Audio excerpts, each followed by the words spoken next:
The First of Chronicles. Chapter 1.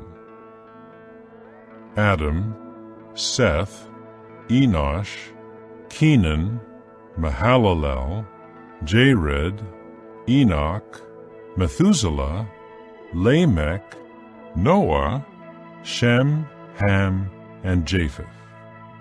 The sons of Japheth were Gomer, Magog, Madai, Javan, Tubal, Meshech, and Tyrus. The sons of Gomer were Ashkenaz, Riphath, and Togarmah. The sons of Javan were Elisha, Tarshish, Kittim, and Rodanim. The sons of Ham were Cush, Mizraim, Put, and Canaan. The sons of Cush were Seba, Havilah, Sabta, Raamah, and Sabteka. The sons of Raamah were Sheba and Dedan. Cush became father to Nimrod. He was the first to become a mighty one on the earth. Mizraim became father to Ludim, Anamim, Lehabim, Naphtuhim, Pathrusim, Casluhim, from whom the Philistines came, and Caphtorim. Canaan became father to Sidon, his firstborn, and Heth, as well as the Jebusite, the Amorite, the Girgashite, the Hivite, the Archite, the Sinite, the Arvadite, the Zemarite, and the Hamathite.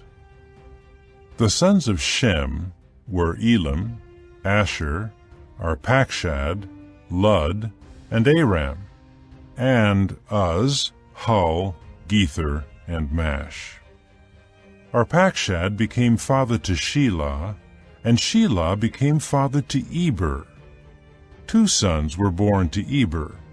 The name of the one was Peleg, because in his lifetime the earth was divided. The name of his brother was Joktan. Joktan became father to Almodad, Sheleph, Hazarmaveth, Jerah, Hadoram, Uzal, Diklah, Obal, Abimael, Sheba, Ophir, Havilah, and Jobab. All of these were the sons of Joktan. Shem, Arpachshad, Shelah, Eber, Peleg, Reu, Serug, Nahor, Terah, Abram, that is, Abraham. The sons of Abraham were Isaac and Ishmael. These are their family origins. Ishmael's firstborn, Nebaioth, then Kedar, Adbeel, Mibsam, Mishma, Duma, Massa, Hadad, Tema, Jeter, Naphish, and Kedemah. These were the sons of Ishmael. The sons that Keturah, Abraham's concubine, gave birth to were Zimran, Jokshan, Medan, Midian, Ishbak, and Shua. The sons of Jokshan were Sheba and Dedan. The sons of Midian were Ephah, Epher, Hanok, Abida, and Eldaah. All of these were the sons of Keturah. Abraham became father to Isaac. The sons of Isaac were Esau and Israel. The sons of Esau were Eliphaz, Ruel, Jeush, Jalam, and Korah.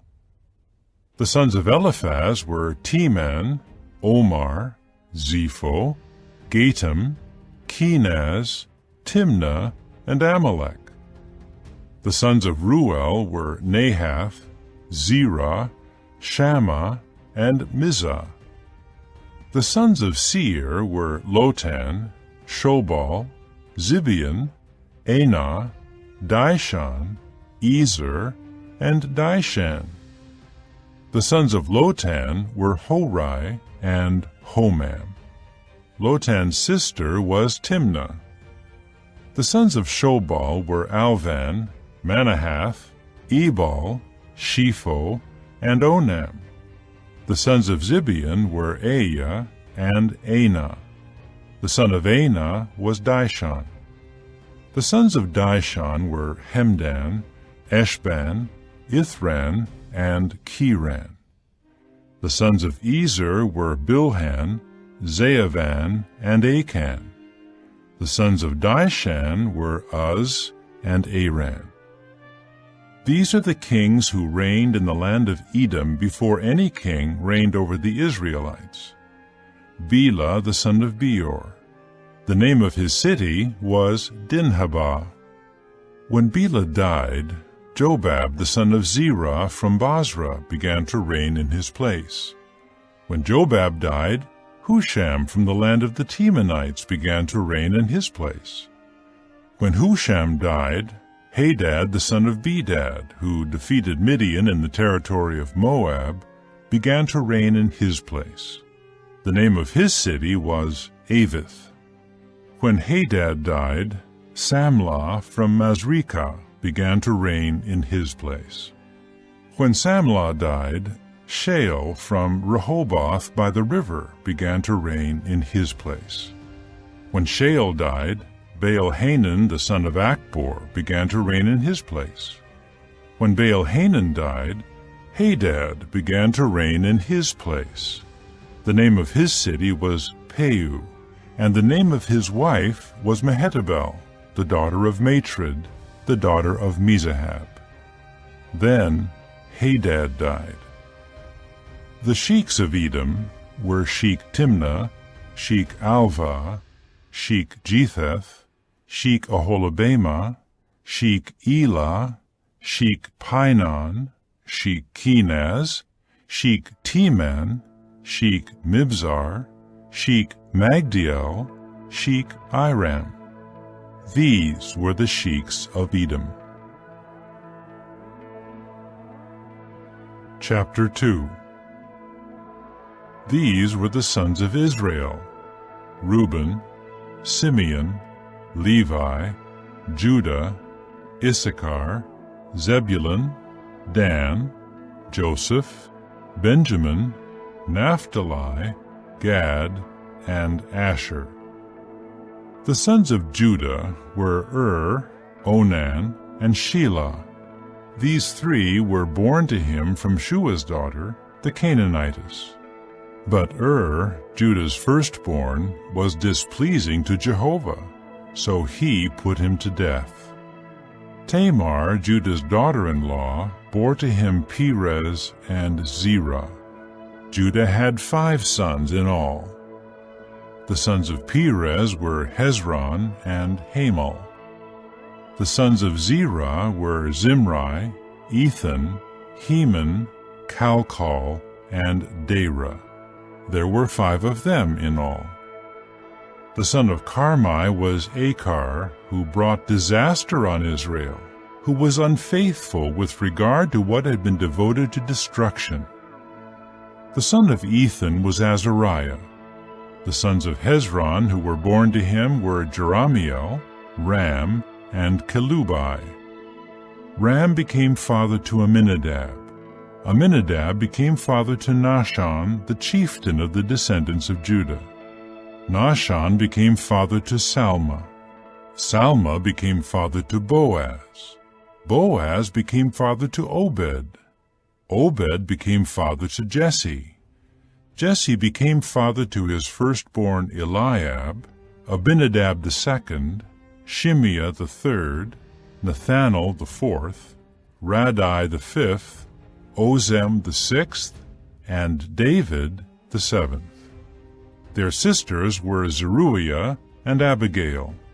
The sons of Zeruiah were Abishai, Joab, and Asahel, 3. Abigail gave birth to Amasa, and the father of Amasa was Jether the Ishmaelite.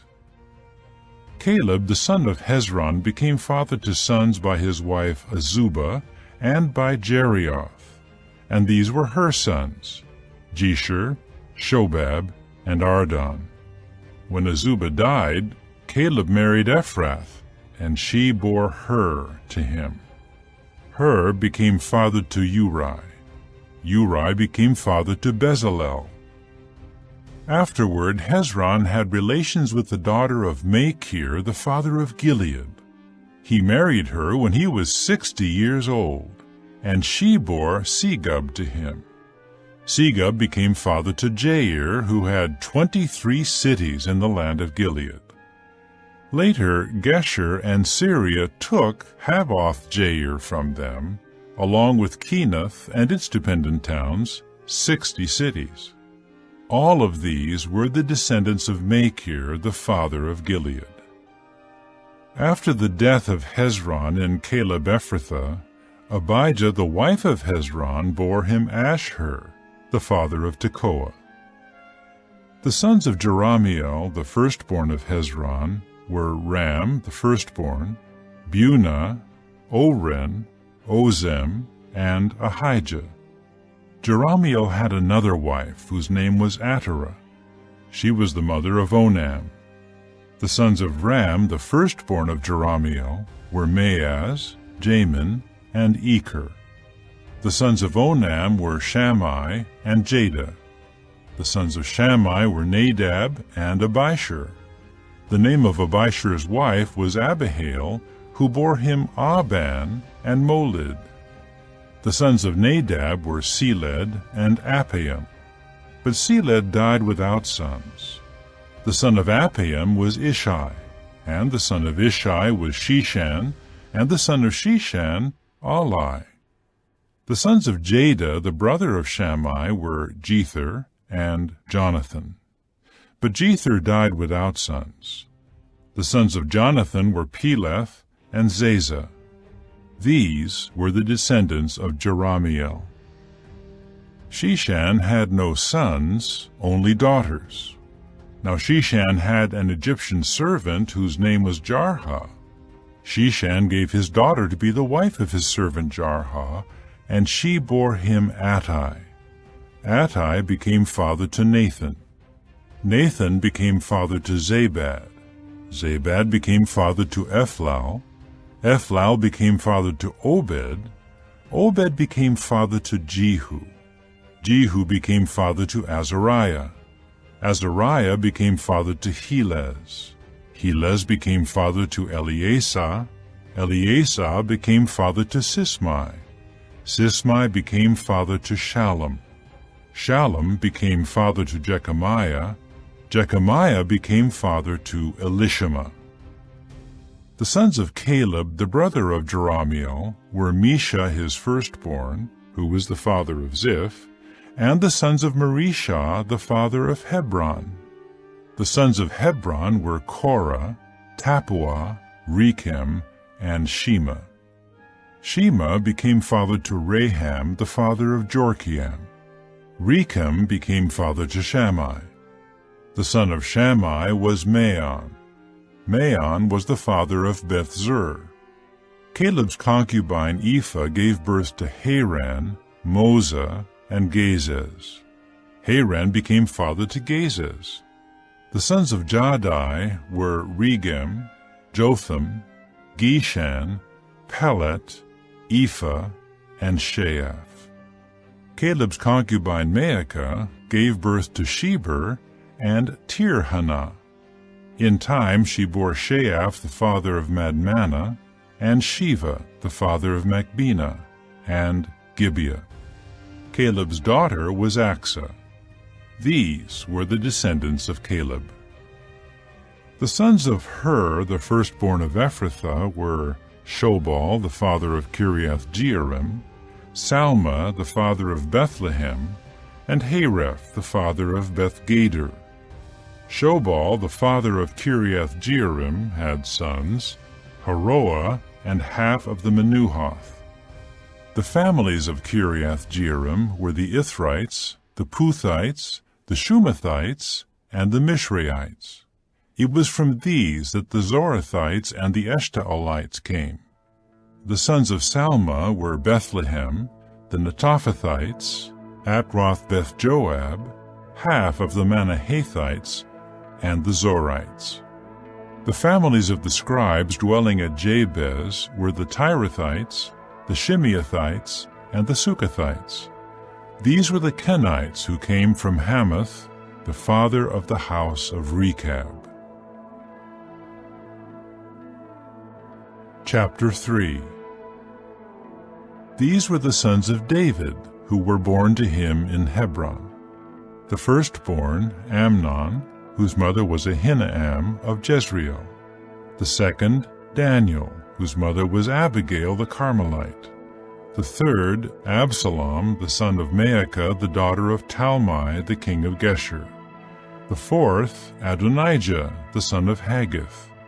The fifth, Shephatiah, whose mother was Abital.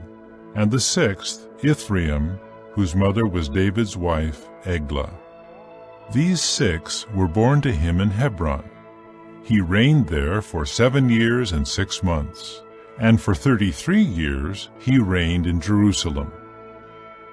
These were born to him in Jerusalem: Shimeah, Shobab, Nathan, and Solomon.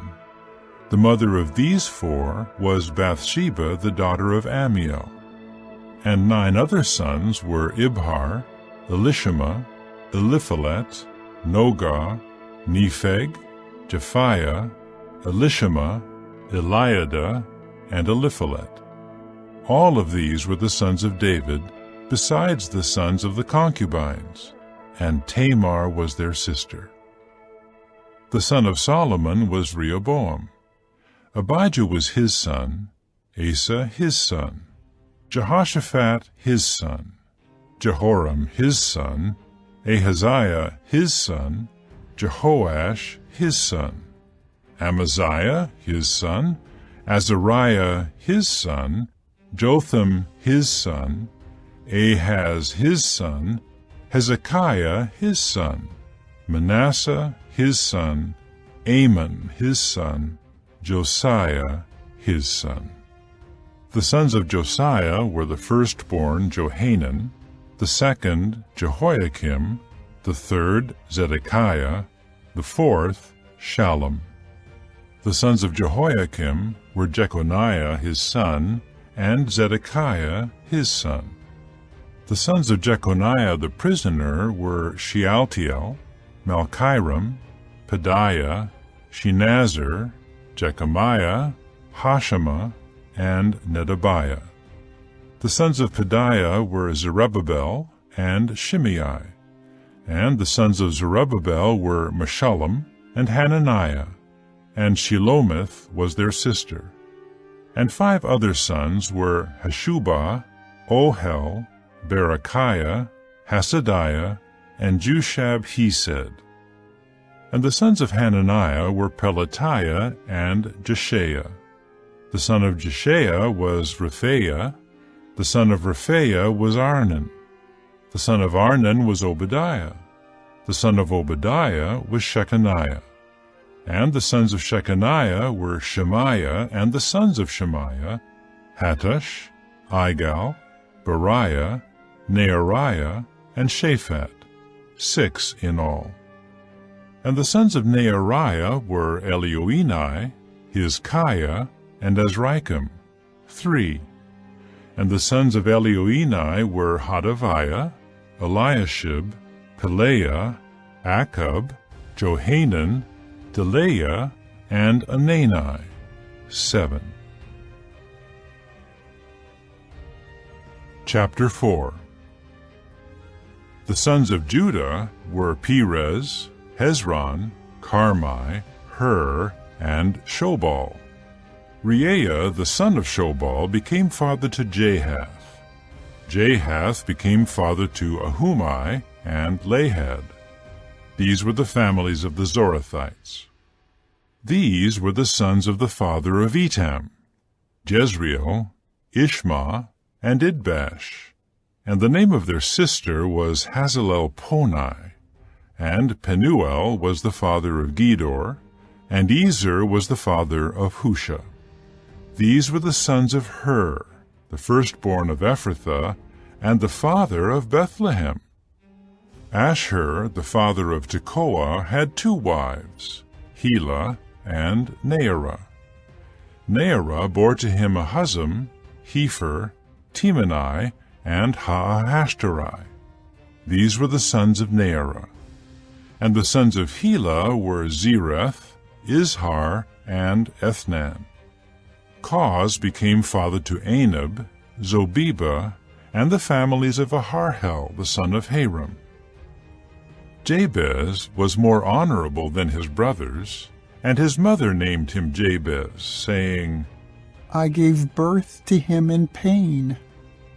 Jabez called on the God of Israel, saying, Oh, that you would bless me and enlarge my territory, and let your hand be with me, and preserve me from calamity, so that it may bring no harm to me.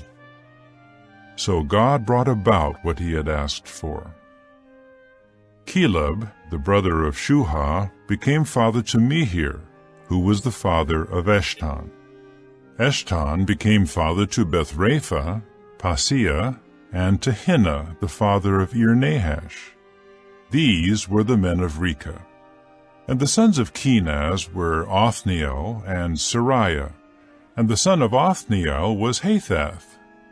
Meonothai became father to Ophrah. Sariah became father to Joab, the father of Geharashim, so called because they were craftsmen. The sons of Caleb, the son of Jephunneh, were Iru, Elah, and Naam, and the son of Elah was Kenaz. The sons of Jehalalel were Ziph, Ziphah, Tiria, and Asarel. The sons of Ezra were Jether, Mered, Epher, and Jalon. She conceived and bore Miriam, Shammai, and Ishbah, the father of Eshtemoa. And his Jewish wife gave birth to Jered, the father of Gedor, Heber, the father of Soko, and Jekuthiel, the father of Zenoah. These were the sons of Bethiah, the daughter of Pharaoh, whom Mered married. The sons of Hodiah's wife, the sister of Naham, were the fathers of Keilah the Garmite and Eshtemoa the Maacathite. And the sons of Shimon were Amnon, Rinnah, Ben-Hanan, and Tilon.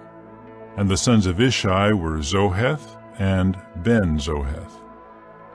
The sons of Shelah, the son of Judah, were the father of Leka, Laada, the father of Marisha, and the families of the workers of fine fabric of the house of Ashbea, and Joachim, the men of Kozeba, Joash, and Saraph, who became husbands of Moabite women, and Jashubilehem. These records are ancient. They were potters who lived in Netaim and Gedera. They lived there and worked for the king. The sons of Simeon were Nemuel, Jamin, Jarib, Zerah, and Shael. Shallum was his son, Mibsam his son, and Mishma his son. And the sons of Mishma were Hamuel his son, Zachar his son, Shimei his son. And Shimei had 16 sons and 6 daughters. But his brothers did not have many sons, and none of their families had as many as the men of Judah had. They lived in Beersheba, Moladah, Hazar-Shual, Bilhah, Ezem, Tolad, Bethuel, Hormah, Ziklag, Beth-Marcaboth, Hazar-Susim, Beth-Beri, and Shearaim. These were their cities until the reign of David. Their settlements were Etam, Ain, Rimmon, Token, and Ashan, 5 cities, along with their settlements that were all around these cities as far as Baal. These were their genealogical enrollments and the places where they lived. And Meshobab, Jamlech, Josha the son of Amaziah, Joel, Jehu son of Joshabiah, son of Sariah, son of Asiel, and Elioenai, Jaakobah, Jeshoiah, Asaiah, Adiel, Jesimiel, Benaiah, and Ziza son of Shiphi, son of Allon, son of Jedaiah, son of Shimri, son of Shemaiah. These mentioned by name were the chieftains among their families, and the household of their forefathers increased in number. And they went to the entrance of Gedor, to the east side of the valley, to look for pastures for their flocks. They eventually found rich and good pastures, and the land was spacious, quiet, and undisturbed. Those who previously lived there were Hamites. These whose names are listed came during the days of King Hezekiah of Judah, and struck down the tents of the Hamites and the Meunim who were there. They devoted them to destruction down to this day, and they settled in their place because there were pastures for their flocks there.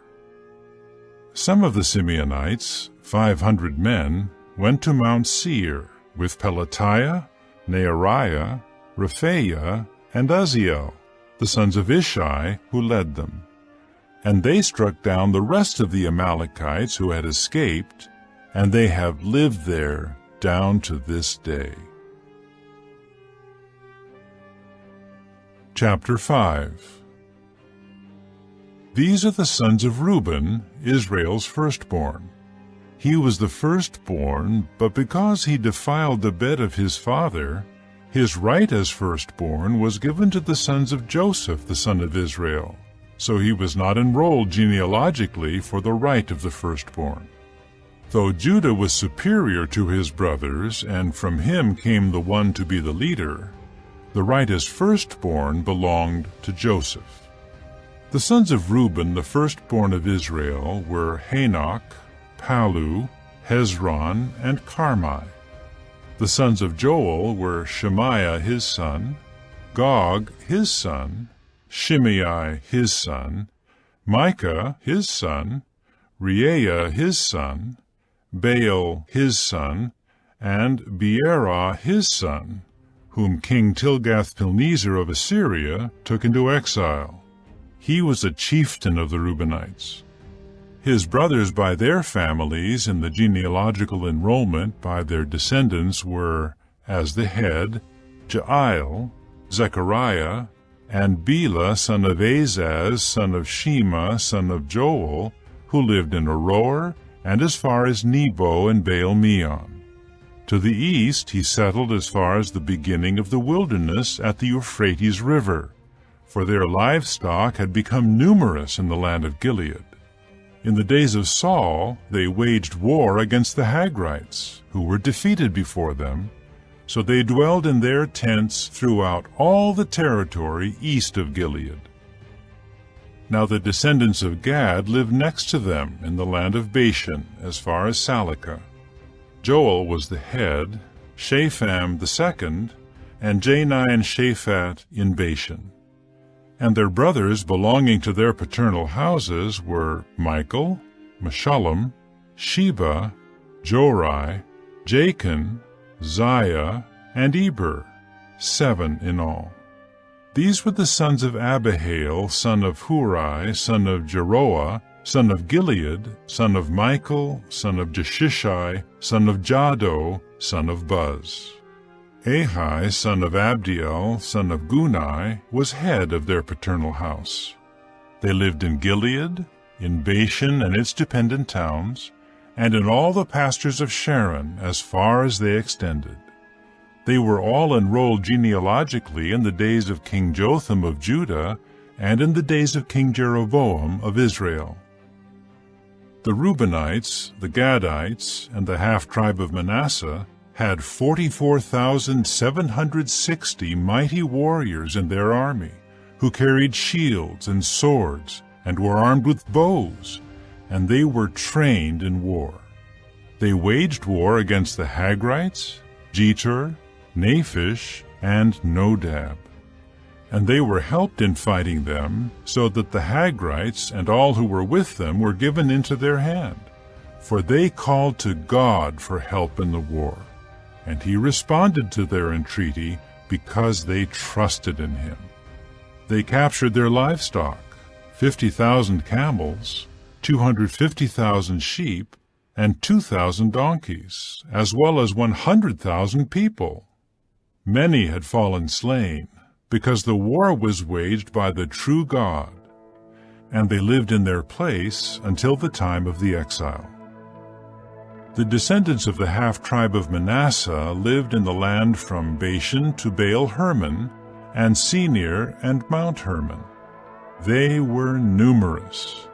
These were the heads of their paternal houses: Epher, Ishai, Elio, Azriel, Jeremiah, Hodaviah, and Jadiel. They were mighty warriors, men of fame, and heads of their paternal houses. But they acted unfaithfully toward the God of their forefathers, and prostituted themselves to the gods of the peoples of the land, whom God had annihilated from before them. So the God of Israel stirred up the spirit of King Pul of Assyria, that is, King Tilgath-Pilneser of Assyria, so that he took into exile those of the Reubenites, the Gadites, and the half-tribe of Manasseh, and brought them to Halah, Habor, Hara, and the river Gozan, where they are until this day. Chapter 6. The sons of Levi were Gershon, Kohath, and Merari. The sons of Kohath were Amram, Izhar, Hebron, and Uzziel.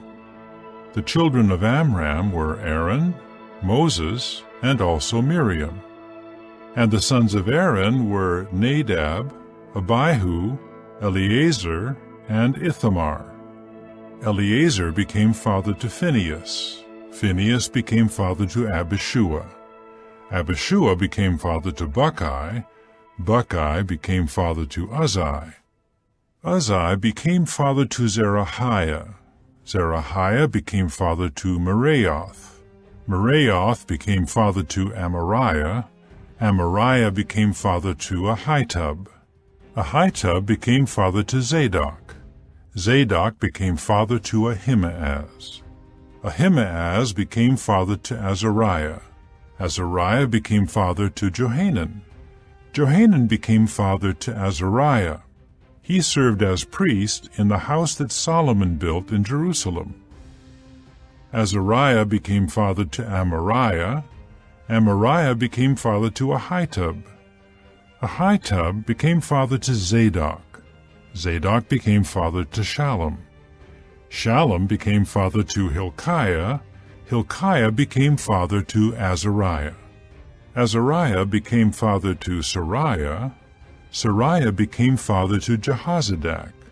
And Jehozadak went into exile when Jehovah took Judah and Jerusalem into exile by the hand of Nebuchadnezzar. The sons of Levi were Gershom, Kohath, and Merari. These are the names of the sons of Gershom: Libni and Shimei. The sons of Kohath were Amram, Izhar, Hebron, and Uzziel. The sons of Merari were Mahli and Mushi. These were the families of the Levites by their forefathers. Of Gershom, Libni his son, Jahath his son, Zimmah his son, Joah his son, Iddo his son, Zerah his son, Jeatherai his son.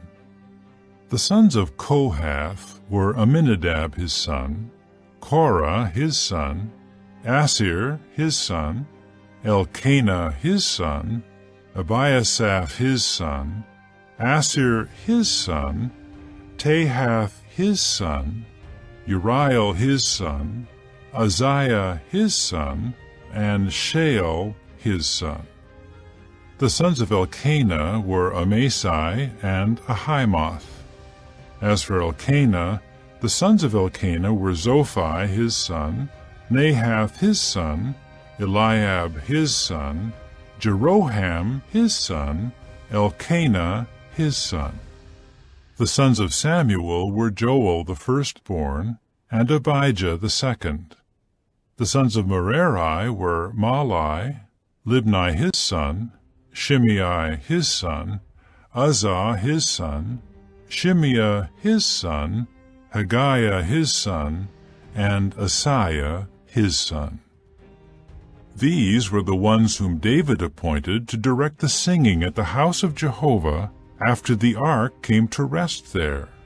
They were responsible for the singing at the tabernacle of the tent of meeting until Solomon built the house of Jehovah in Jerusalem, and they carried out their service as prescribed for them.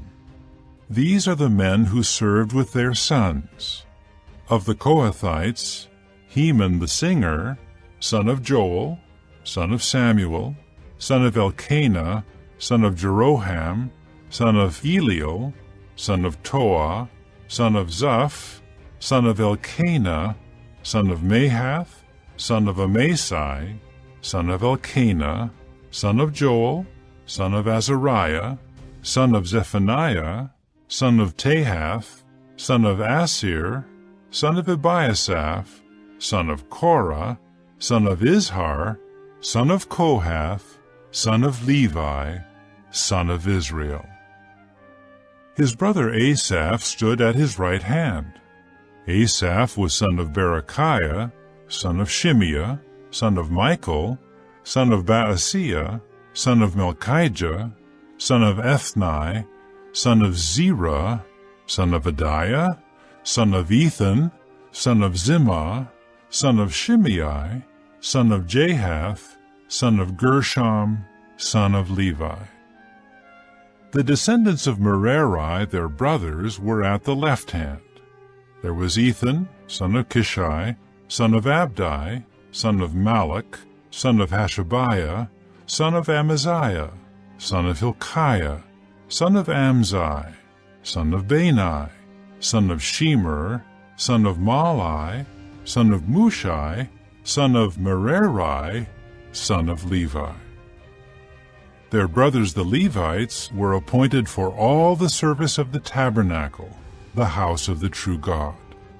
Aaron and his sons made the sacrifices smoke on the altar of burnt offering and on the altar of incense, performing the duties connected with the most holy things to make atonement for Israel, according to all that Moses, the servant of the true God, had commanded.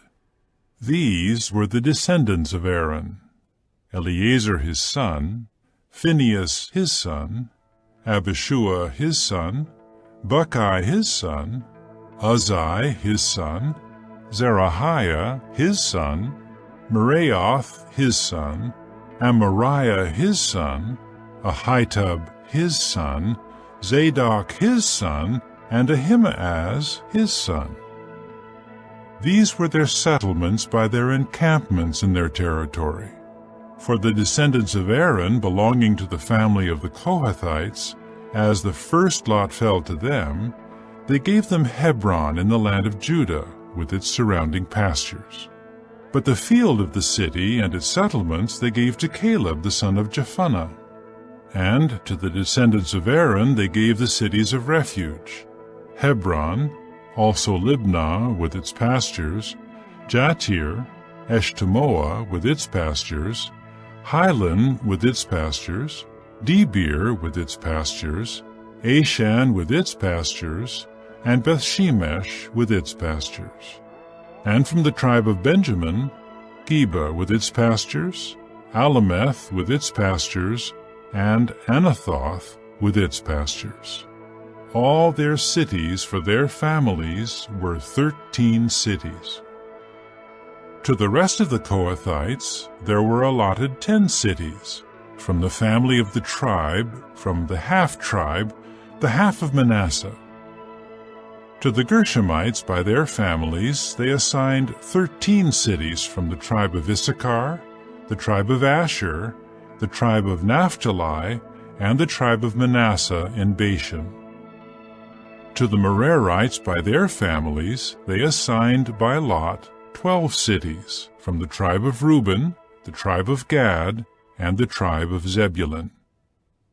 Thus the Israelites gave the Levites these cities with their pastures. Furthermore, they assigned by lot these cities from the tribe of Judah, the tribe of Simeon, and the tribe of Benjamin, which are mentioned by their names. Some of the Kohathite families had cities from the tribe of Ephraim as their territory. They gave them the cities of refuge: Shechem with its pastures in the mountainous region of Ephraim, Gezer with its pastures, Jokmeam with its pastures, Beth-horon with its pastures, Aijalon with its pastures, and Gathrimmon with its pastures. And from half of the tribe of Manasseh, Aner with its pastures, and Bileam with its pastures, to the rest of the families of the Kohathites. To the Gershomites they assigned from the family of the half-tribe of Manasseh, Golan in Bashan with its pastures, and Ashtaroth with its pastures. And from the tribe of Issachar, Kedesh with its pastures, Daberath with its pastures, Ramoth with its pastures, and Anim with its pastures. And from the tribe of Asher, Mashal with its pastures, Abdon with its pastures, Hukok with its pastures, and Rehob with its pastures. And from the tribe of Naphtali, Kedesh and Galilee with its pastures, Hammon with its pastures, and Kiriathaim with its pastures. To the rest of the Merarites they assigned from the tribe of Zebulun, Rimmono with its pastures, Tabor with its pastures, and in the region of the Jordan at Jericho, to the east of the Jordan, from the tribe of Reuben, they were given Bezer in the wilderness with its pastures, Jahaz with its pastures, Kedemoth with its pastures, and Mephaath with its pastures. And from the tribe of Gad, Ramoth and Gilead with its pastures, Mahanaim with its pastures, Heshbon with its pastures, and Jazer with its pastures. Chapter 7. Now the sons of Issachar were Tola, Puah, Jashub, and Shimron, 4.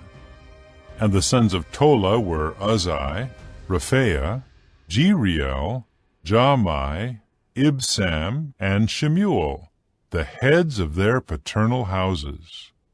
Descended from Tola were mighty warriors, whose number in the days of David was 22,600. And the descendants of Uzai were Izrahiah, and the sons of Izrahiah, Michael, Obadiah, Joel, and Ishiah. All 5 of them were chiefs. And with them, by their descendants, according to their paternal houses, there were 36,000 soldiers in their army available for war, for they had many wives and sons. And their brothers of all the families of Issachar were mighty warriors, 87,000, as listed in the genealogical enrollment. The sons of Benjamin were Bela, Becher, and Jediael, 3. And the sons of Bela were Esbon, Uzai, Uzziel, Jeremoth, and Iri, 5, heads of their paternal houses, mighty warriors, and 22,034 were in their genealogical enrollment.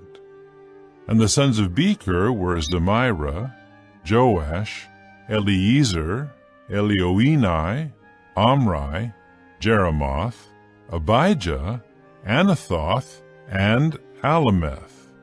All of these were the sons of Becher. Their genealogical enrollment by their descendants as respects the heads of their paternal houses was 20,200 mighty warriors.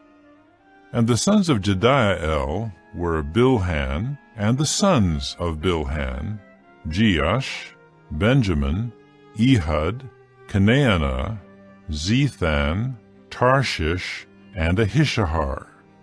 All of these were the sons of Jediael, according to the heads of their forefathers, 17,200 mighty warriors, ready to go out to the army for war. The Shuppim and the Huppim were the sons of Ir. The Hushim were the sons of Aher. The sons of Naphtali were Jaziel, Guni, Jezer, and Shallum, descendants of Bilhah. The sons of Manasseh, Asriel, whom his Syrian concubine bore. She bore Machir, the father of Gilead.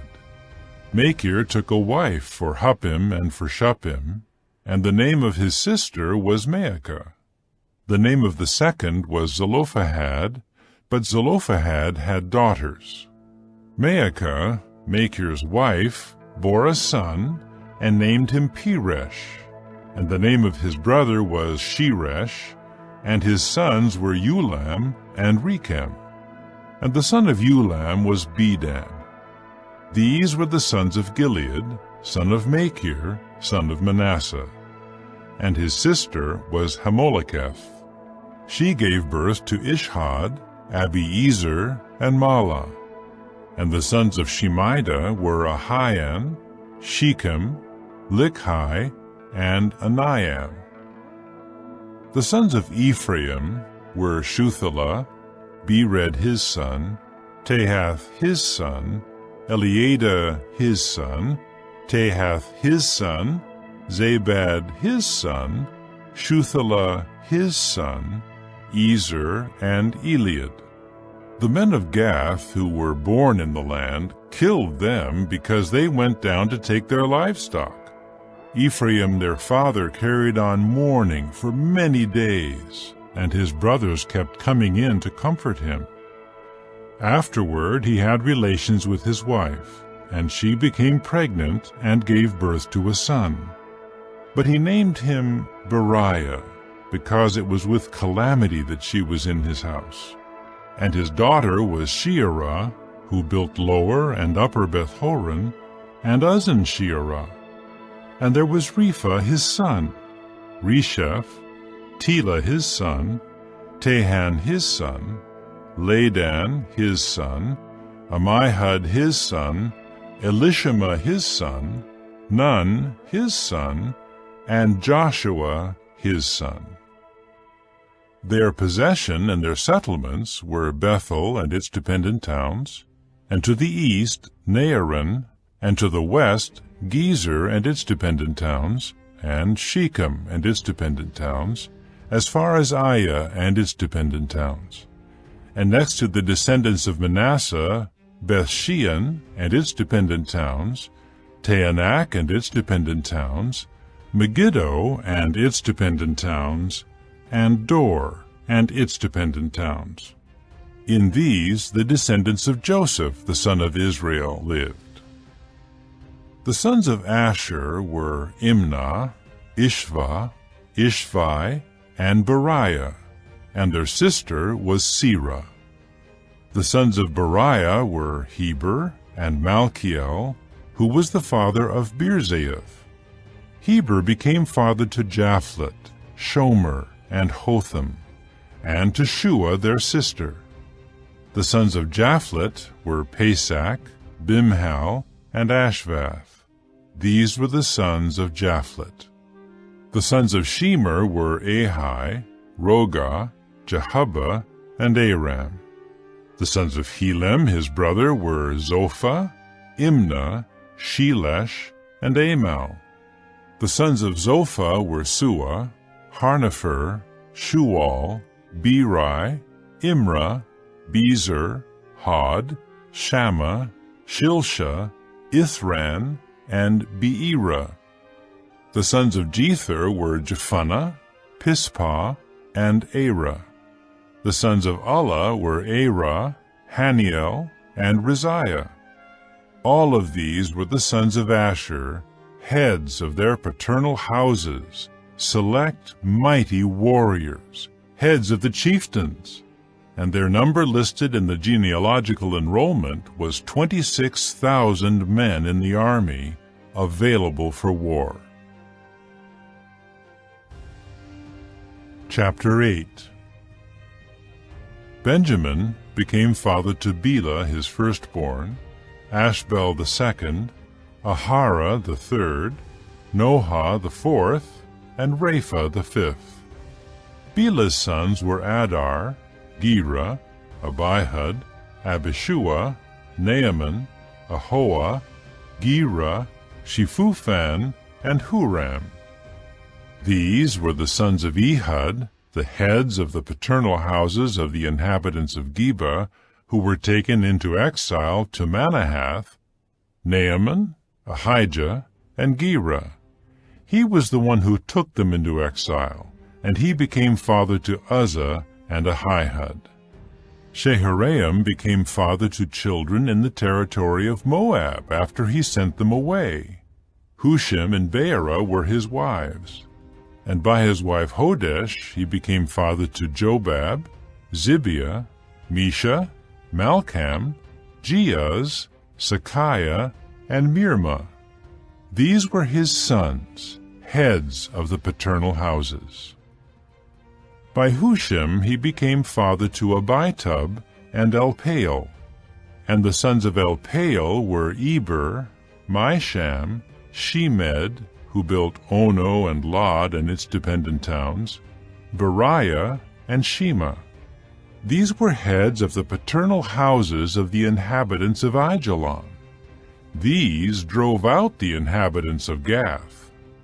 And there were Ahio, Shashak, Jeremoth, Zebediah, Arad, Eder, Michael, Ishpa, Johah, the sons of Beriah.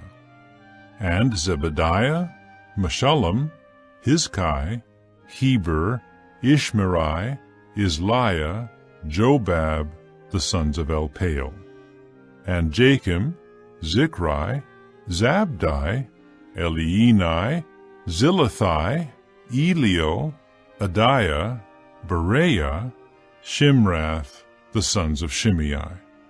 And Ishpan, Eber, Elio, Abdon, Zichri, Hanan, Hananiah, Elam, Anthothijah, Ifdiah, Penuel, the sons of Shashak.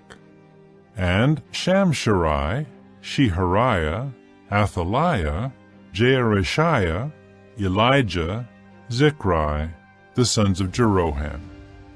These were heads of the paternal houses by their descendants. These headmen lived in Jerusalem. The father of Gibeon, Jael, lived in Gibeon. His wife's name was Maacah, and his firstborn son was Abdon, followed by Zur, Kish, Baal, Nadab, Gedor, Ahio, and Zecher. Mikloth became father to Shimeah, and they all lived near their brothers in Jerusalem, along with their other brothers. Ner became father to Kish. Kish became father to Saul.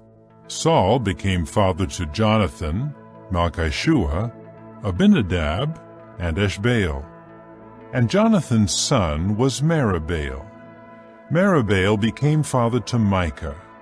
And the sons of Micah were Pithon, Melech, Tariah, and Ahaz. Ahaz became father to Jehoiada. Jehoiada became father to Alameth, Asmaveth, and Zimri. Zimri became father to Moza. Moza became father to Bineah, Rapha his son, Eleasah his son, Azel his son. Azel had 6 sons, and their names were Azrikam, Bokeru, Ishmael, Sheariah, Obadiah, and Hanan. All of these were the sons of Azel. And the sons of his brother Eshek were Ulam, his firstborn, Jeush the second, and Eliphalet the third. And the sons of Ulam were mighty warriors who could handle the bow, and they had many sons and grandsons, numbering 150. All of these were descendants of Benjamin. Chapter 9. All the Israelites were enrolled genealogically, and they are written in the book of the kings of Israel. And Judah was taken into exile to Babylon for its unfaithfulness. The first inhabitants to return to their possession in their cities were some Israelites, the priests, the Levites, and the temple servants. And some of the descendants of Judah, of Benjamin, of Ephraim, and of Manasseh settled in Jerusalem. Uthai, son of Ammihud, son of Omri, son of Imri, son of Bani, of the descendants of Perez, son of Judah. And of the Shilonites, Asaiah the firstborn, and his sons. And of the sons of Zerah, Jeuel, and 690 of their brothers.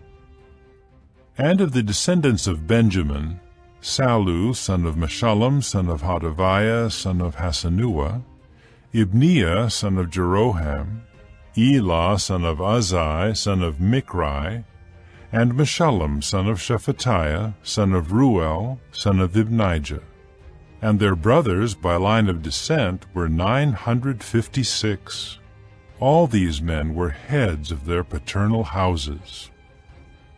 And of the priests there were Jedaiah, Jehoiarib, Jachin, Azariah son of Hilkiah, son of Meshullam, son of Zadok, son of Meraioth, son of Ahitub, a leader of the house of the true God, Adiah, son of Jeroham, son of Pashur, son of Malchijah, Maasai, son of Adiel, son of Jazerah, son of Meshullam, son of Meshillemith, son of Immer, and their brothers, heads of the paternal houses, 1,760 mighty, capable men available for the service of the house of the true God.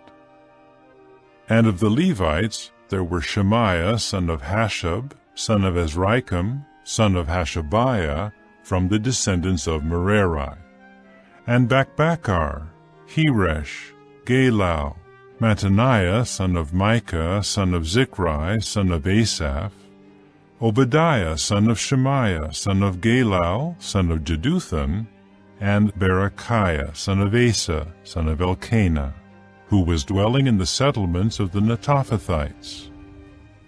The gatekeepers were Shallum, Akab, Talmon, Ahiman, and their brother Shallum the head, and until then he was at the king's gate to the east. These were the gatekeepers of the camps of the Levites. And Shallum, son of Korah, son of Abiasaph, son of Korah, and his brothers of his paternal house, the Korahites, were over the duties of the service, the doorkeepers of the tent, and their fathers had been over the camp of Jehovah as the keepers of the entryway. It was Phinehas, the son of Eleazar, who had been their leader in the past. Jehovah was with him. Zechariah, the son of Meshelemiah, was the gatekeeper of the entrance of the tent of meeting. All those selected as gatekeepers at the thresholds numbered 212. They were in their settlements by their genealogical enrollment.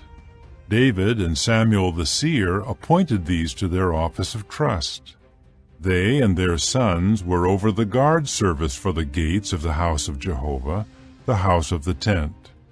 The gatekeepers were on the four sides, east, west, north, and south. From time to time their brothers were to come in from their settlements for 7 days to serve along with them. There were 4 chief gatekeepers in the office of trust. They were Levites, and they were in charge of the chambers and of the treasuries of the house of the true God.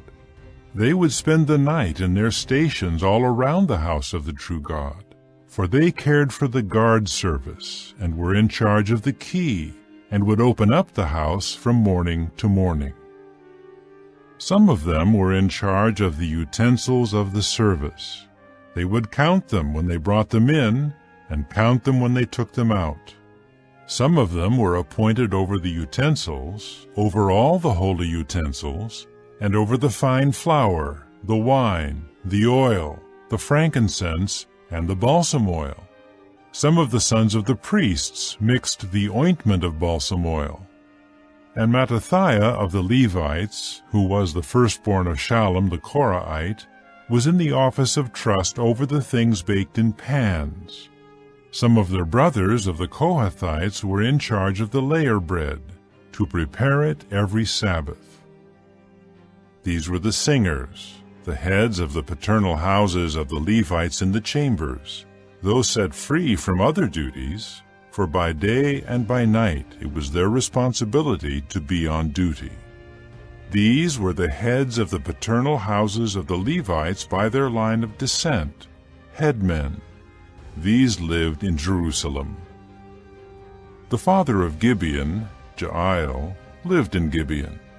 His wife's name was Maacah, and his firstborn son was Abdon, followed by Zur, Kish, Baal, Ner, Nadab, Gedor, Ahio, Zechariah, and Mikloth.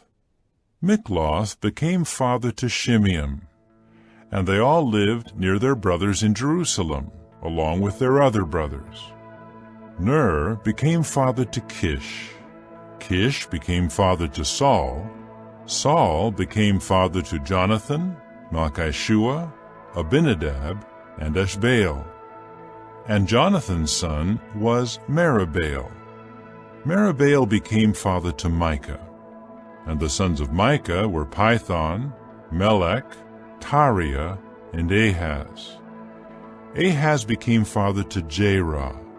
Jerah became father to Alameth, Asmaveth, and Zimri. Zimri became father to Moza. Moza became father to Bineah, and Rephaiah his son, Eleasah his son, Azel his son. Azel had 6 sons, and their names were Azrikam, Bokeru, Ishmael, Sheariah, Obadiah, and Hanan. These were the sons of Azel. Chapter 10. Now the Philistines were fighting against Israel, and the men of Israel fled from before the Philistines, and many fell slain on Mount Gilboa. The Philistines kept in close range of Saul and his sons, and the Philistines struck down Jonathan, Abinadab, and Malchishua, Saul's sons. The fighting grew fierce against Saul, and the archers found him, and he was wounded by the archers. Then Saul said to his armor-bearer, Draw your sword and run me through with it, so that these uncircumcised men may not come and deal ruthlessly with me. But his armor-bearer was unwilling, because he was very much afraid. So Saul took the sword and fell on it. When his armor-bearer saw that Saul was dead, he too fell on his own sword and died. Thus Saul and his 3 sons died, and all those of his house died together. When all the people of Israel in the valley saw that everyone had fled, and that Saul and his sons had died, they began to abandon their cities and flee. The Philistines then came and occupied them. The next day, when the Philistines came to strip the slain, they found Saul and his sons fallen on Mount Gilboa. So they stripped him, and took off his head and his armor. And they sent word throughout the land of the Philistines to spread the news to their idols and the people. Then they put his armor in the house of their god, and fastened his skull to the house of Dagon. When all those of Jabesh in Gilead heard about all that the Philistines had done to Saul, all the warriors rose up and carried off the corpse of Saul and the corpses of his sons. They brought them to Jabesh, and buried their bones under the big tree in Jabesh, and they fasted for 7 days. Thus Saul died for the unfaithfulness he had shown against Jehovah, because he had not obeyed the word of Jehovah, also for consulting a spirit medium instead of inquiring of Jehovah. So he put him to death and turned the kingship over to David, the son of Jesse. Chapter 11. In time, all the Israelites gathered to David at Hebron and said, Look, we are your own bone and flesh. In times past, while Saul was king, you were the one who was leading Israel on its campaigns. And Jehovah your God said to you, you will shepherd my people Israel, and you will become leader over my people Israel. So all the elders of Israel came to the king at Hebron, and David made a covenant with them in Hebron before Jehovah. Then they anointed David as king over Israel, according to Jehovah's word through Samuel. Later, David and all Israel set out for Jerusalem, that is, Jebus, where the Jebusites were inhabiting the land. The inhabitants of Jebus taunted David, You will never come in here. However, David captured the stronghold of Zion, which is now the city of David. So David said, Whoever is the first to strike the Jebusites will become chief and prince. And Joab the son of Zeruiah went up first, and he became the chief. Then David took up residence in the stronghold. That is why they called it the city of David. He began to build up the city all around, from the mound to the areas around it, and Joab restored the rest of the city. Thus David became greater and greater, and Jehovah of armies was with him. Now these are the heads of David's mighty warriors, who gave him strong support in his kingship, together with all Israel, to make him king according to Jehovah's word concerning Israel. This is the list of David's mighty warriors. Jeshobeam, the son of a Hachmonite, the head of the three. He brandished his spear over 300 slain at one time. Next to him was Eleazar, the son of Dodo the Ahohite. He was among the three mighty warriors. He was with David at Pasdammim, where the Philistines had gathered together for war. Now there was a plot of land full of barley, and the people had fled because of the Philistines. But he took his stand in the middle of the field and defended it, and kept striking down the Philistines, so that Jehovah brought about a great victory. 3 of the 30 headmen went down to the rock, to David at the cave of Adullam, while a Philistine army was camped in the valley of Rephaim. David was then in the stronghold, and a garrison of the Philistines was in Bethlehem. Then David expressed his longing. If only I could have a drink of the water from the cistern by the gate of Bethlehem. At that the 3 forced their way into the camp of the Philistines, and drew water from the cistern by the gate of Bethlehem, and brought it to David. But David refused to drink it, and poured it out to Jehovah. He said, It is unthinkable on my part from the standpoint of my God to do this. Should I drink the blood of these men who risked their lives? For it was at the risk of their lives that they brought it. So he refused to drink it. These are the things that his 3 mighty warriors did. Abishai, the brother of Joab, became head of another 3. He brandished his spear over 300 slain, and he had a reputation like the 3. Of the other 3, he was more distinguished than 2 of them, and he was their chief. Yet he did not attain to the rank of the first 3. Benaiah, the son of Jehoiada, was a courageous man who performed many exploits in Kabzeel. He struck down the 2 sons of Ariel of Moab, and he descended into a water pit on a snowy day and killed a lion. He also struck down an Egyptian man of extraordinary size, 5 cubits tall. Though the Egyptian had a spear in his hand like the beam of loom workers, he went against him with a rod and snatched the spear away from the Egyptian's hand and killed him with his own spear. These things Benaiah the son of Jehoiada did, and he had a reputation like that of the 3 mighty warriors. Although he was distinguished even more than the 30, he did not attain to the rank of the 3. However, David appointed him over his own bodyguard. The mighty warriors of the military forces were Asahel, the brother of Joab, Elhanan, the son of Dodo of Bethlehem, Shamoth the Harorite, Helez the Pelonite, Ira the son of Ikesh the Tekoite, Abiezer the Anathothite, Sibbecai the Hushathite, Eli the Ahohite, Maharai the Netophathite, Heled the son of Baanah the Netophathite, Ithai the son of Ribai of Gibeah of the Benjaminites, Benaiah the Pirathonite, Hurai of the Wadis of Gaash, Abiel the Arbathite, Asmaveth the Beharumite, Eliabah the Shaalbanite, the sons of Hashem the Gizonite, Jonathan the son of Shagi the Hararite, Ahiam the son of Sakar the Hararite,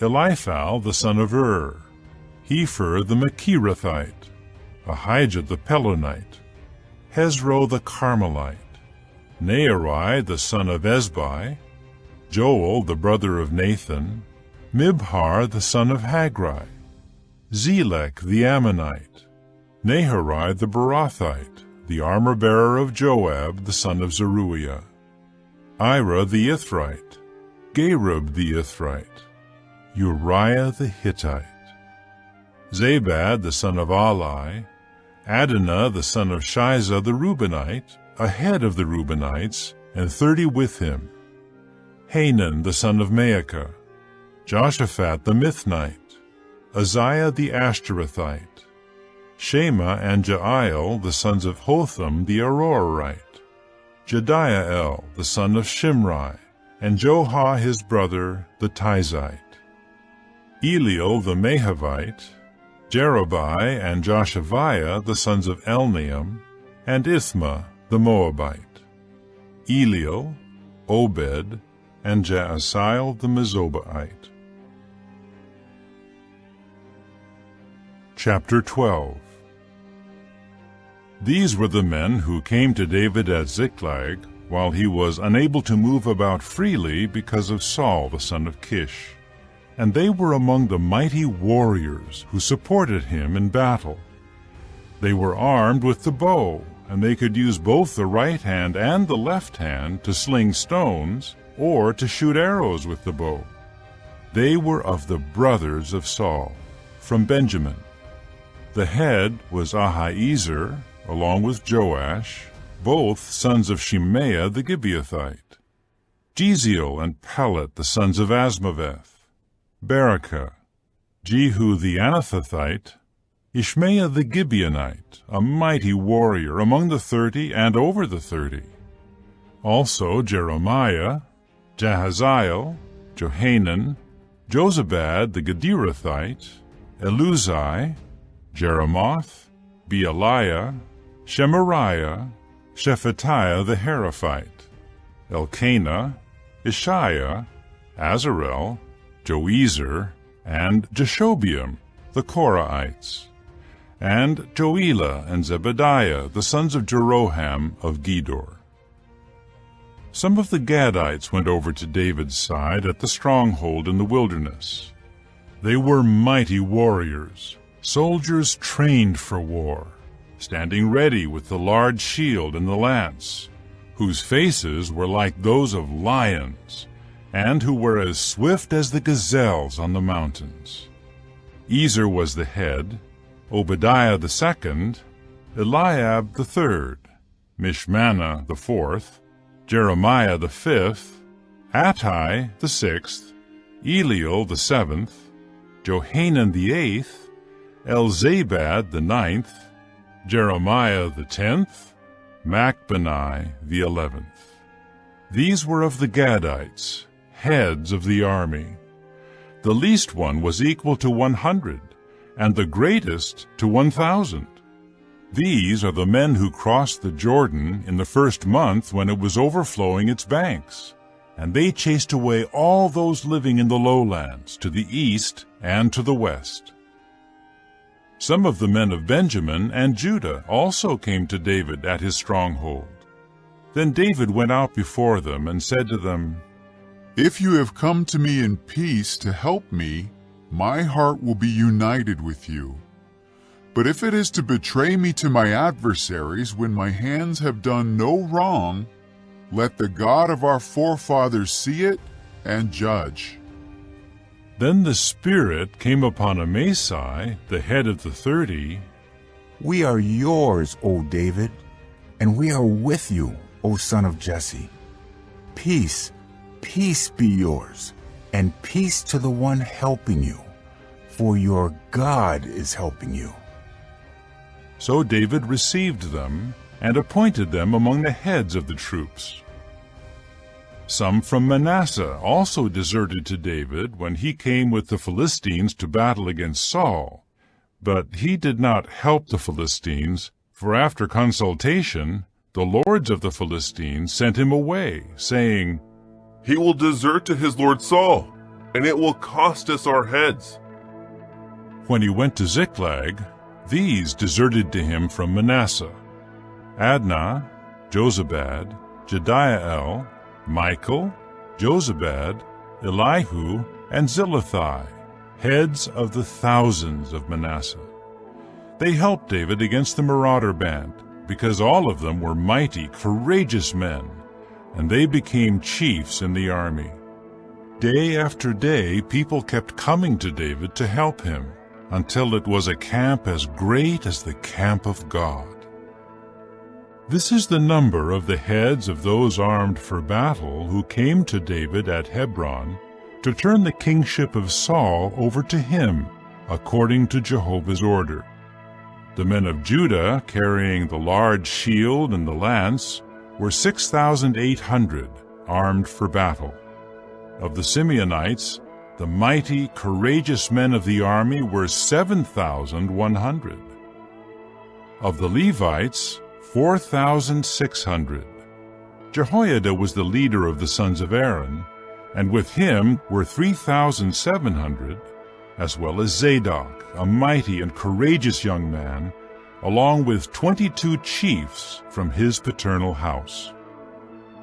Of the Benjaminites, the brothers of Saul, there were 3,000, of whom the greater number had previously been guarding the interests of the house of Saul. Of the Ephraimites, there were 20,800 mighty, courageous men of fame among their paternal houses. Of the half-tribe of Manasseh, there were 18,000 who had been designated by name to come to make David king. Of the tribe of Issachar, who understood the times and knew what Israel should do, there were 200 of their headmen, and all their brothers were under their command. Of Zebulun, there were 50,000 who could serve in the army, drawing up in battle formation with all the weapons of war, all joining David with undivided loyalty. Of Naphtali, there were 1,000 chiefs, and with them were 37,000 with the large shield and the spear. Of the Danites, those drawing up in battle formation were 28,600. And of Asher, those who could serve in the army for drawing up in battle formation were 40,000. From across the Jordan, of the Reubenites, the Gadites, and the half-tribe of Manasseh, there were 120,000 soldiers with all kinds of weapons of war. All of these were men of war, joining together in battle line. They came with a complete heart to Hebron to make David king over all Israel.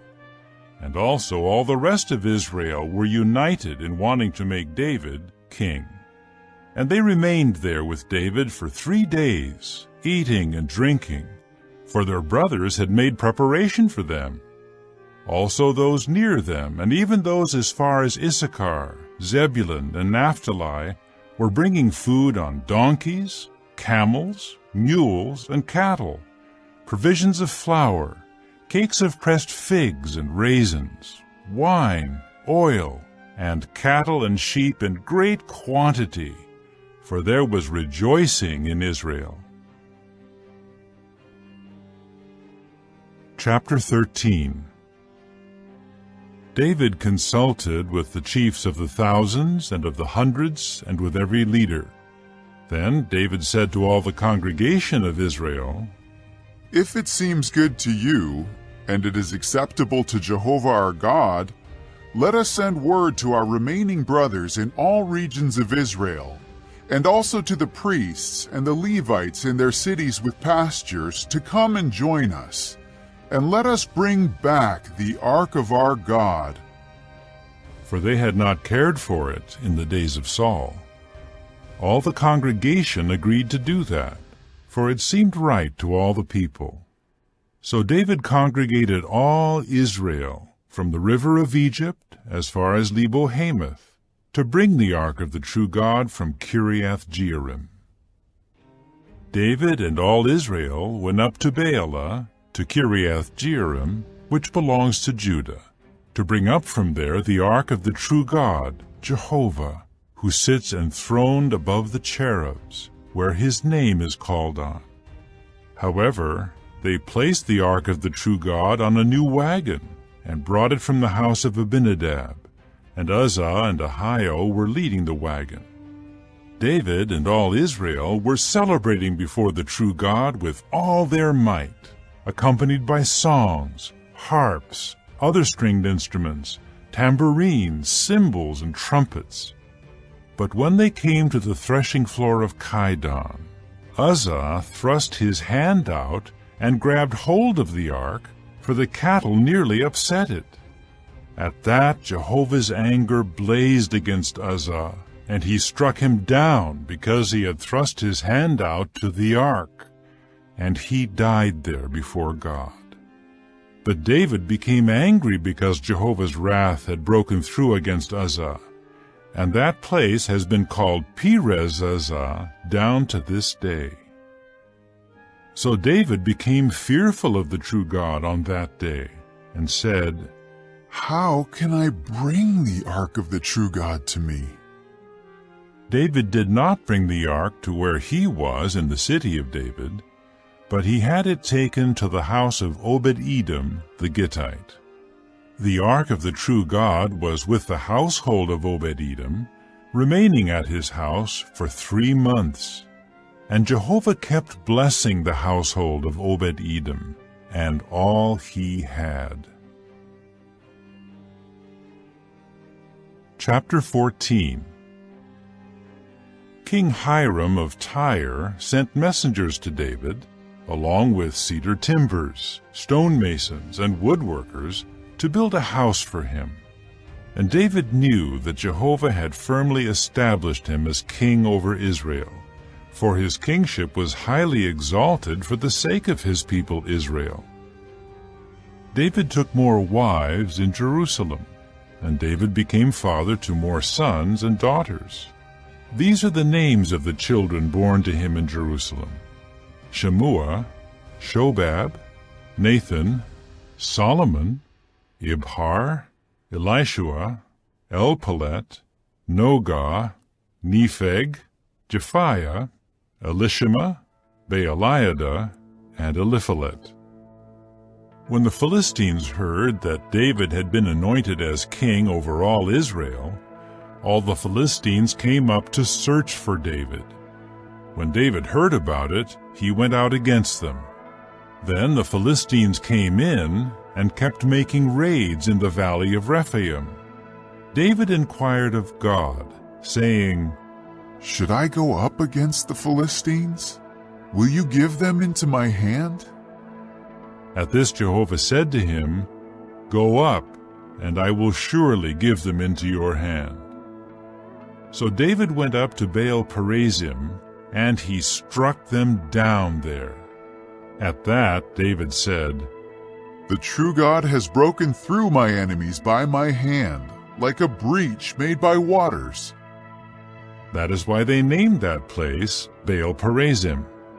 The Philistines abandoned their gods there, and when David gave the order, these were burned in the fire. Later, the Philistines once again made a raid in the valley. David again inquired of God, but the true God said to him, "Do not go directly up after them. Instead, go around behind them and come against them in front of the beka bushes. And when you hear the sound of marching in the tops of the beka bushes, launch your attack, for the true God will have gone out before you to strike down the army of the Philistines." So David did just as the true God commanded him, and they struck down the Philistine army from Gibeon to Gezer. And David's fame spread into all the lands, and Jehovah put the dread of him upon all the nations. Chapter 15. And he continued building houses for himself in the city of David, and he prepared a place for the ark of the true God, and pitched a tent for it. It was then that David said, "No one is to carry the ark of the true God except the Levites, for Jehovah has chosen them to carry the ark of Jehovah and to minister to him always." Then David congregated all Israel at Jerusalem to bring the ark of Jehovah up to the place that he had prepared for it. David gathered the descendants of Aaron and the Levites. From the Kohathites, Uriel the chief and 120 of his brothers. From the Merarites, Asaiah the chief and 220 of his brothers. From the Gershomites, Joel the chief and 130 of his brothers. From the descendants of Elizaphan, Shemaiah the chief and 200 of his brothers. From the descendants of Hebron, Eliel the chief and 80 of his brothers. From the descendants of Uzziel, Aminadab the chief and 112 of his brothers. Furthermore, David called the priests, Zadok and Abiathar, and the Levites, Uriel, Asaiah, Joel, Shemaiah, Eliel, and Aminadab, and he said to them, "You are the heads of the paternal houses of the Levites. Sanctify yourselves, you and your brothers, and bring the ark of Jehovah, the God of Israel, up to the place that I have prepared for it. Since you did not carry it the first time, the anger of Jehovah our God broke out against us, because we did not search out the proper procedure." So the priests and the Levites sanctified themselves to bring up the ark of Jehovah, the God of Israel. Then the Levites carried the ark of the true God on their shoulders with the poles, just as Moses had commanded by Jehovah's word. David then told the chiefs of the Levites to appoint their brothers the singers to sing out joyfully, accompanied by musical instruments, stringed instruments, harps, and cymbals. So the Levites appointed Heman, the son of Joel, and of his brothers Asaph, the son of Berechiah, and of the Merarites their brothers, Ethan, the son of Cushaiah. Together with them were their brothers of the second division, Zechariah, Ben, Jaaziel, Shemiramoth, Jehiel, Unai, Eliab, Benaiah, Maaseiah, Mattithiah, Eliphalahu, and Micniah and Obed-Edom and Jael, the gatekeepers. The singers Heman, Asaph, and Ethan were to play the copper cymbals, and Zechariah, Aziel, Shemiramoth, Jehiel, Unai, Eliab, Maaseiah, and Benaiah played stringed instruments tuned to Alamoth. And Mattithiah, Eliphalahu, Micniah, Obed-Edom, Jael, and Azaziah played harps tuned to Sheminith to act as directors. Kenaniah, the chief of the Levites, supervised the transport, for he was an expert, and Berechiah and Elkanah were gatekeepers for the ark. The priests Shebaniah, Joshaphat, Nathanael, Amasai, Zechariah, Benaiah, and Eliezer loudly sounded the trumpets before the ark of the true God. and Obed-Edom and Jehiah also served as gatekeepers for the ark. Then David and the elders of Israel and the chiefs of the thousands were walking along to bring the ark of the covenant of Jehovah up from the house of Obed-Edom with rejoicing. When the true God helped the Levites who were carrying the ark of the covenant of Jehovah, they sacrificed 7 young bulls and 7 rams. David was dressed in a sleeveless coat of fine fabric, as were all the Levites carrying the ark, the singers, and Kenaniah the chief of the transport and the singers. David was also wearing a linen ephod. All the Israelites were bringing up the ark of the covenant of Jehovah with joyful shouting, with the sound of the horn, with trumpets, with cymbals, playing loudly on stringed instruments and harps. But when the ark of the covenant of Jehovah came to the city of David, Saul's daughter Michal looked down through the window and saw King David skipping about and celebrating, and she began to despise him in her heart. Chapter 16. So they brought the ark of the true God in, and placed it inside the tent that David had pitched for it. And they presented burnt offerings and communion sacrifices before the true God.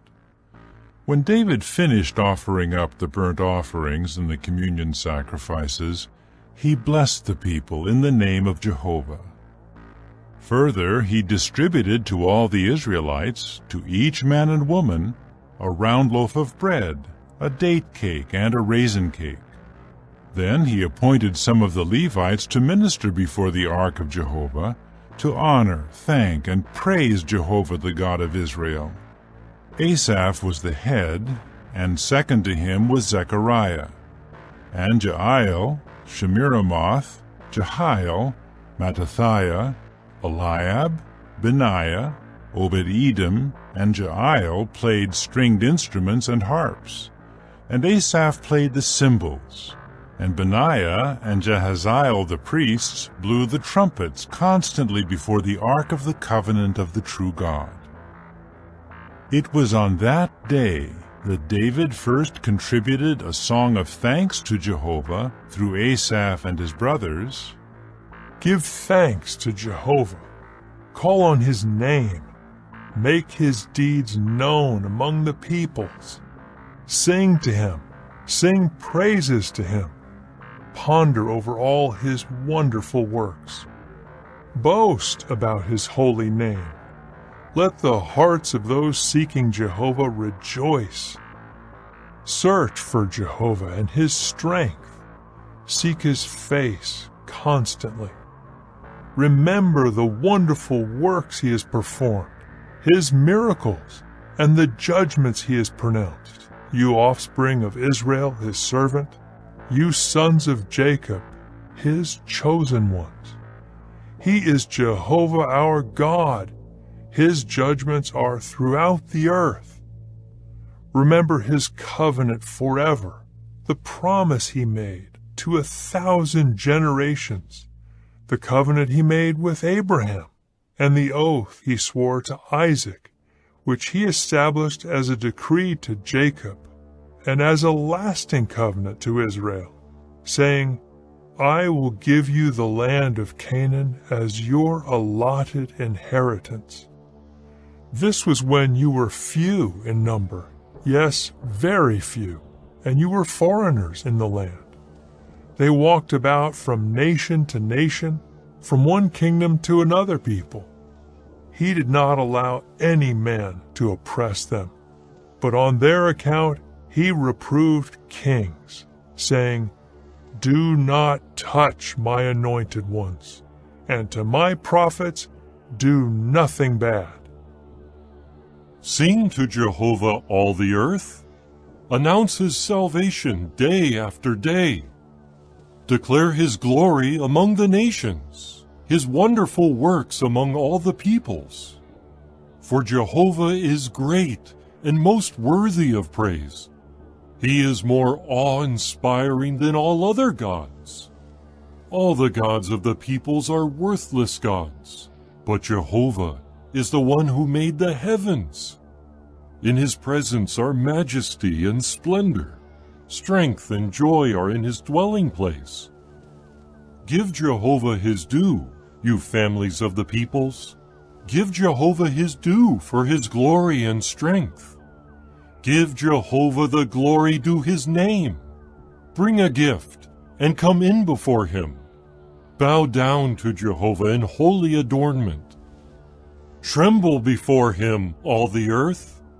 The earth is firmly established. It cannot be moved.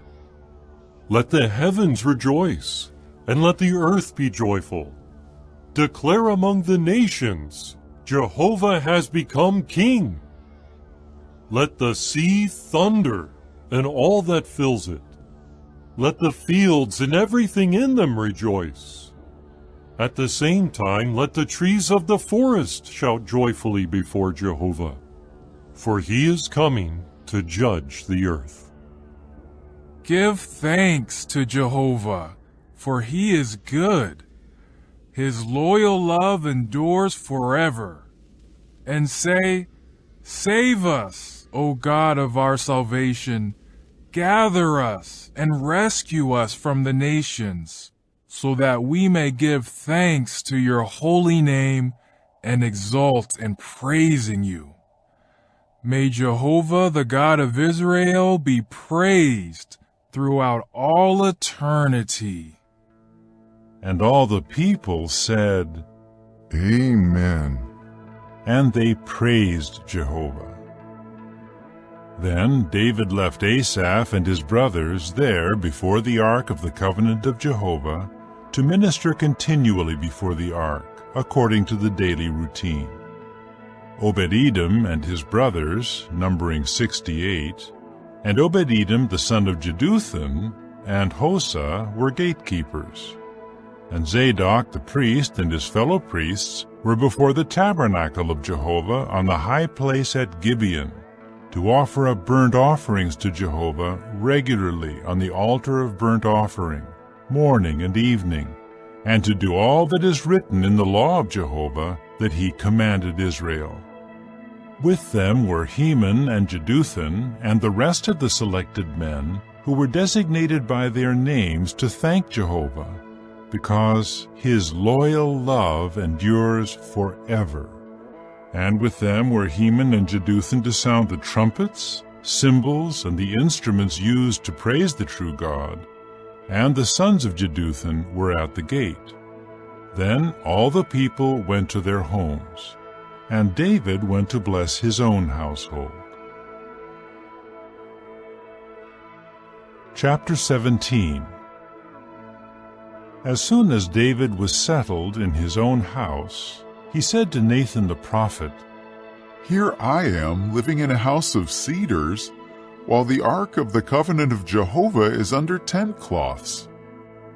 Nathan replied to David, Do whatever is in your heart, for the true God is with you. On that very night, the word of God came to Nathan, saying, Go and say to my servant David, This is what Jehovah says. You are not the one who will build the house for me to dwell in. For I have not dwelled in a house from the day I brought Israel out to this day, but I continued going from tent to tent and from one tabernacle to another. During all the time that I went with all Israel, did I ever say one word to any of the judges of Israel whom I appointed to shepherd my people, saying, Why did you not build a house of cedars for me?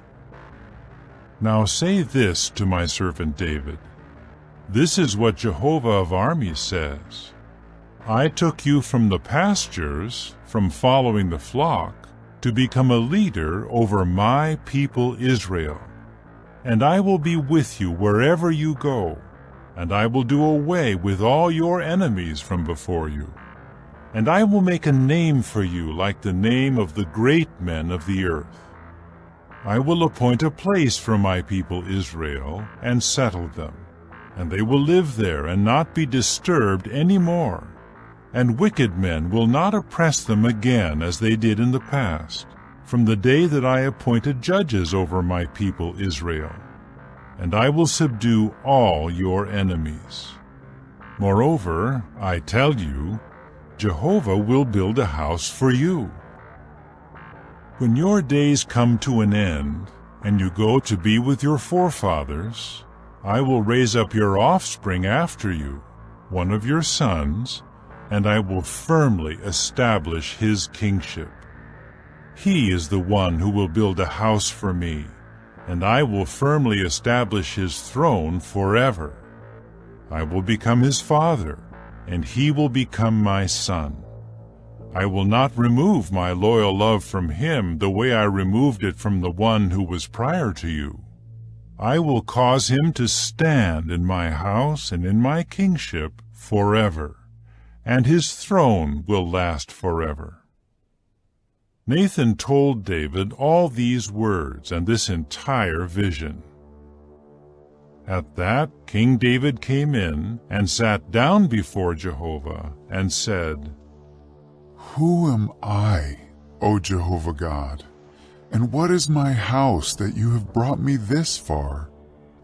As if this were not enough, O God, you also speak about the house of your servant down to a distant future time, and you have looked on me as if I were a man who should be further exalted, O Jehovah God.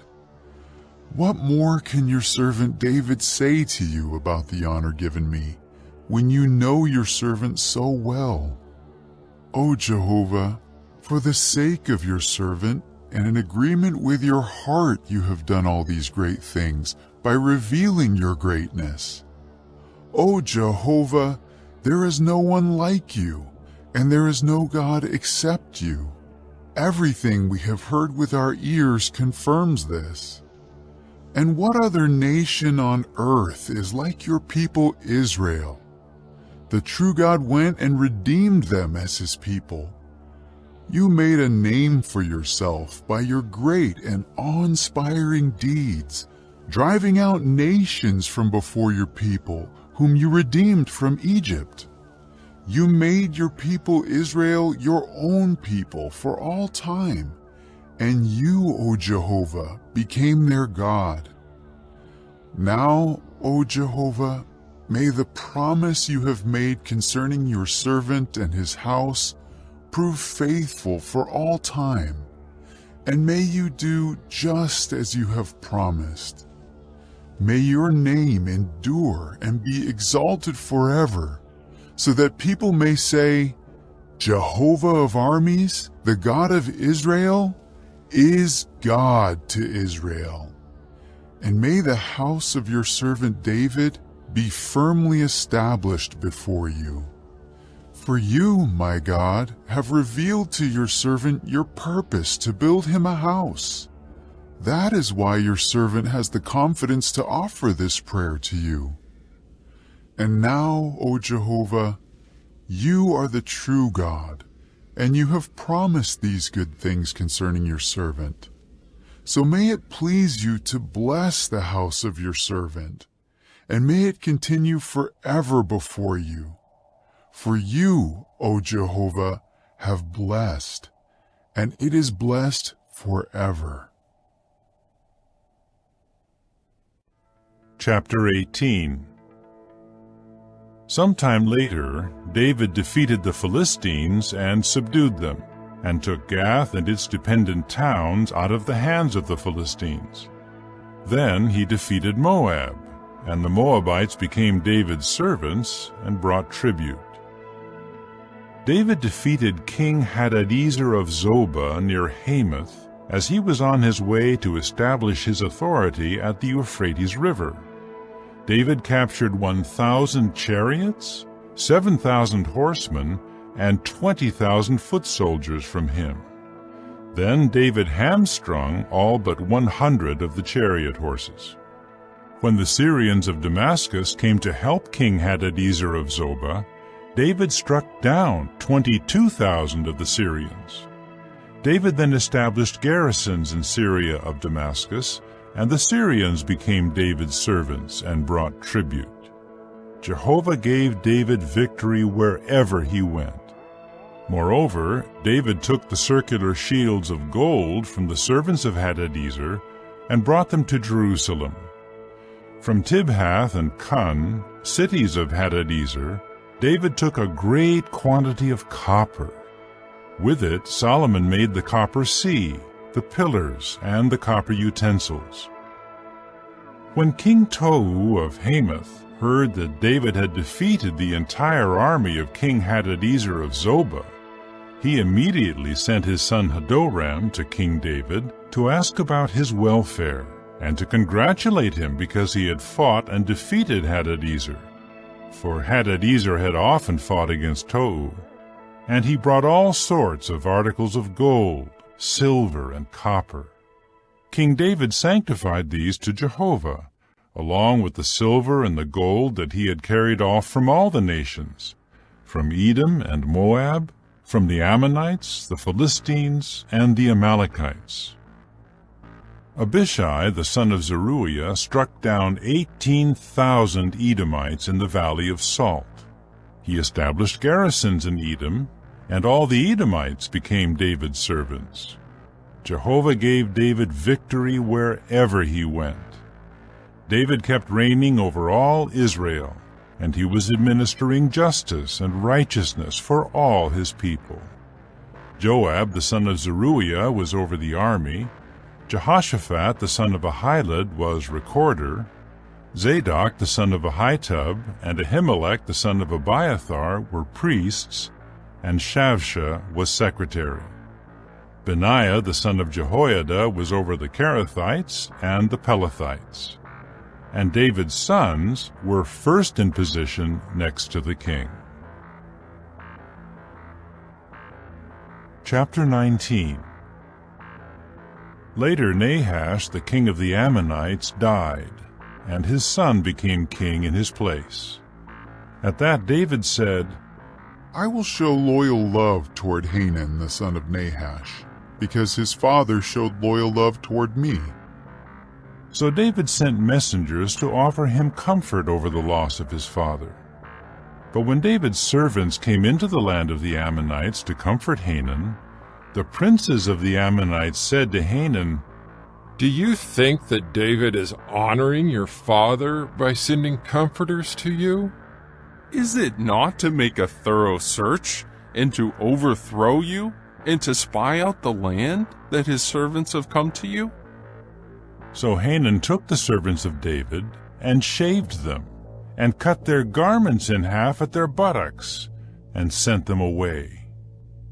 When David was told about the men, he at once sent others to meet them, because the men had been deeply humiliated.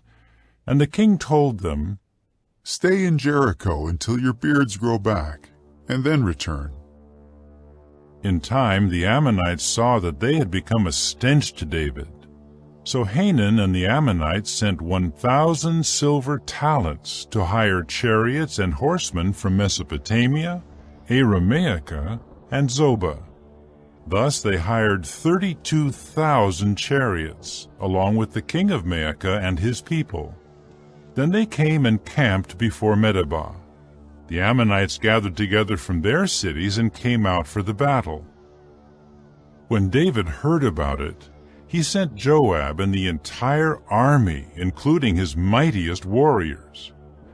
And the Ammonites went out and drew up in battle formation at the entrance of the city, while the kings who had come were by themselves in the open field. When Joab saw that the battle charges were coming against him from the front and the rear, he chose some of the best troops in Israel and drew them up in battle formation to meet the Syrians. He put the rest of the men under the command of his brother Abishai, in order to draw them up in battle formation to meet the Ammonites. Then he said, If the Syrians become too strong for me, then you must come to my rescue. But if the Ammonites become too strong for you, I will rescue you. We must be strong and courageous for our people and for the cities of our God, and Jehovah will do what is good in his eyes. Then Joab and his men advanced to meet the Syrians in battle, and they fled from before him. When the Ammonites saw that the Syrians had fled, they also fled from his brother Abishai and went into the city. After that, Joab came to Jerusalem.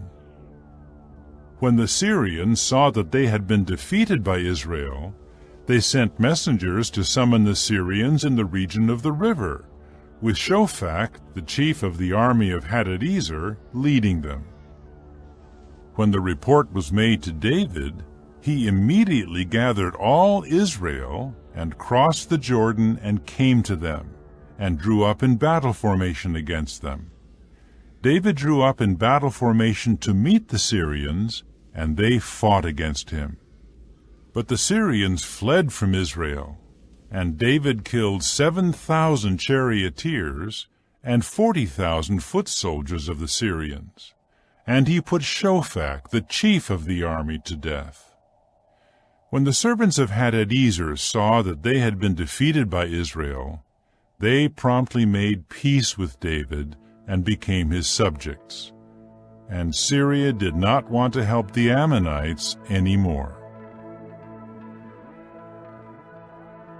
Chapter 20.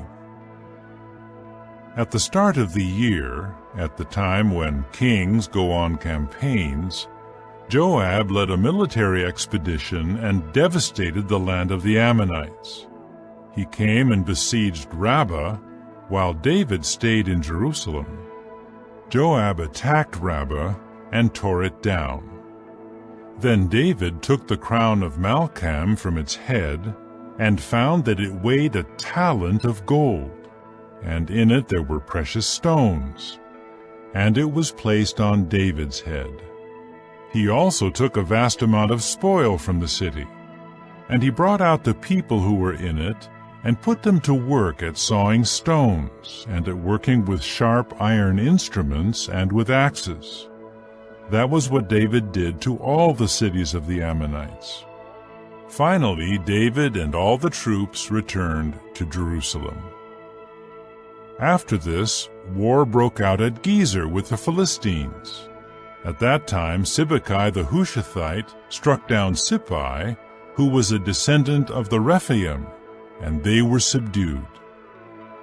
And there was war again with the Philistines, and Elhanan the son of Jair struck down Lahmi the brother of Goliath the Gittite, whose spear had a shaft like the beam of loom workers.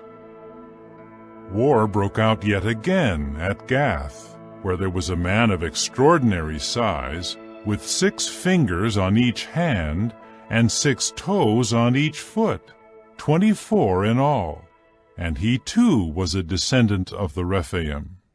He kept taunting Israel. So Jonathan the son of Shimeah, David's brother, struck him down. These were descendants of the Rephaim in Gath, and they fell by the hand of David and by the hand of his servants. Chapter 21. Then Satan stood up against Israel and incited David to number Israel. So David said to Joab and the chiefs of the people, Go, count Israel from Beersheba to Dan. Then report to me so that I may know their number. But Joab said, May Jehovah multiply his people 100 times. My lord the king, are not all of them already servants of my lord? Why does my lord want to do this? Why should he become a cause of guilt to Israel? But the king's word prevailed over Joab. So Joab went out and traveled throughout Israel, after which he came to Jerusalem. Joab now gave to David the number of the people who were registered. All Israel amounted to 1,100,000 men armed with swords, and Judah 470,000 men armed with swords. But Levi and Benjamin were not registered among them, because the king's word was detestable to Joab. Now this was very displeasing to the true God, so he struck Israel. David then said to the true God, I have sinned greatly by doing this. And now, please, forgive your servant's error, for I have acted very foolishly. Jehovah then spoke to Gad, David's visionary, saying, Go and say to David, This is what Jehovah says. I am giving you 3 options. Choose the one that I should bring on you. So Gad came in to David and said to him, This is what Jehovah says. Take your pick, whether there should be 3 years of famine, or 3 months of being swept away by your adversaries, while the sword of your enemies overtakes you, or 3 days of the sword of Jehovah, pestilence in the land, with Jehovah's angel bringing destruction in all the territory of Israel. Now consider what I should reply to the one who sent me. So David said to Gad, It is very distressing to me. Please, let me fall into the hand of Jehovah, for his mercy is very great. But do not let me fall into the hand of man. Then Jehovah sent a pestilence on Israel, so that 70,000 people out of Israel fell. Moreover, the true God sent an angel to Jerusalem to destroy it. But as he was about to do so, Jehovah saw it and felt regret over the calamity. And he said to the angel bringing destruction, It is enough. Now let your hand drop. Jehovah's angel was standing close to the threshing floor of Ornan the Jebusite. When David raised his eyes, he saw Jehovah's angel standing between the earth and the heavens with the drawn sword in his hand, extended toward Jerusalem. David and the elders, covered with sackcloth, at once threw themselves down with their faces to the ground. David said to the true God, Was it not I who said to number the people? I am the one who sinned, and I am the one who did wrong. But these sheep, what have they done? O Jehovah my God, let your hand please come against me and my father's house. But do not bring this scourge on your people. Jehovah's angel then told Gad to tell David to go up and erect an altar to Jehovah on the threshing floor of Ornan the Jebusite. So David went up at the word of Gad, which he had spoken in the name of Jehovah. Meanwhile, Ornan turned around and saw the angel, and his 4 sons who were with him hid themselves.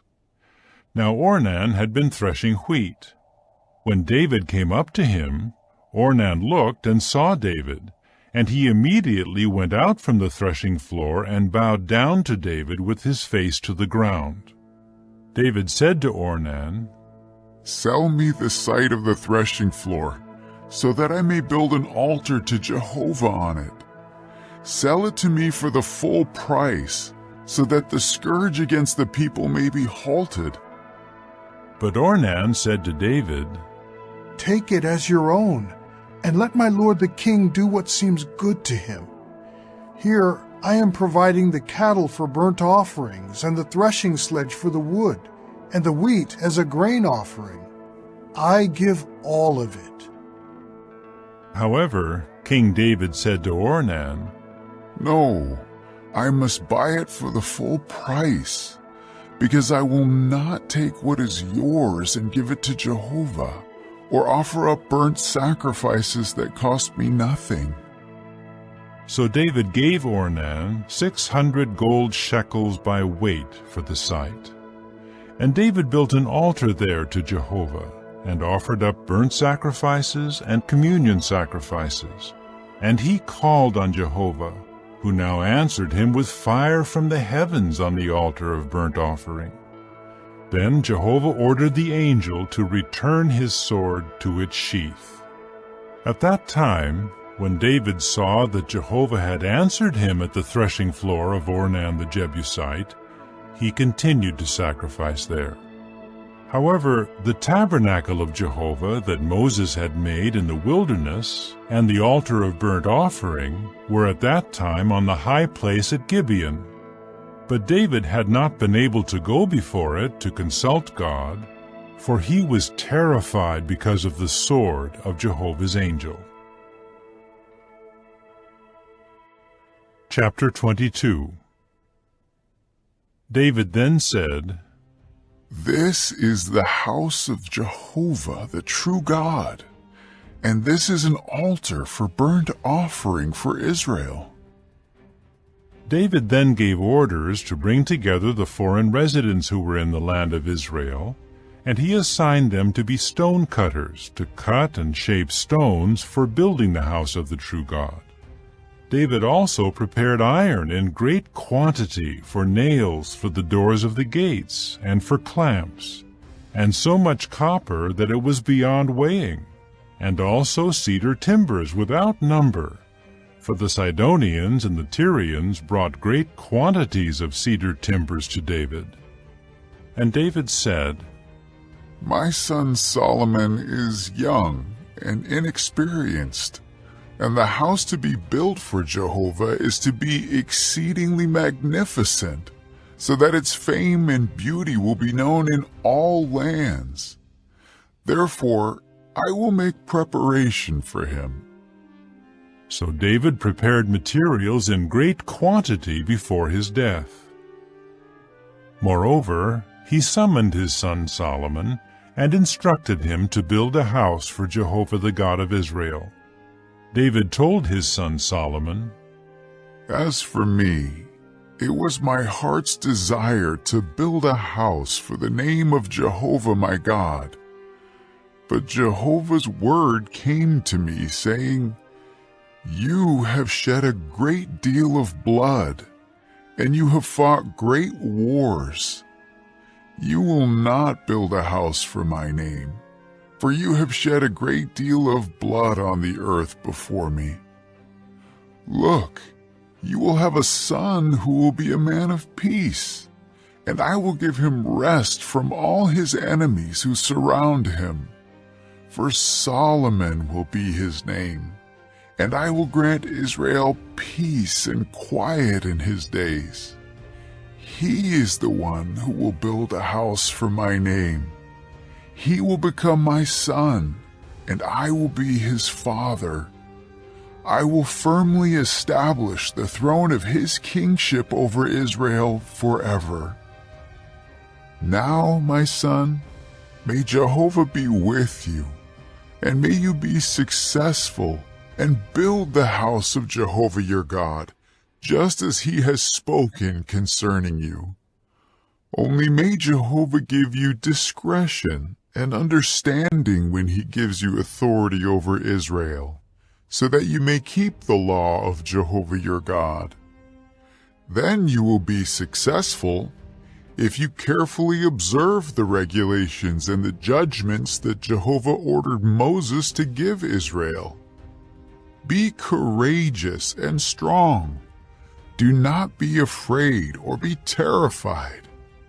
Here I have taken great pains to prepare for Jehovah's house 100,000 talents of gold and 1,000,000 talents of silver, and such great quantities of copper and iron that they cannot be weighed.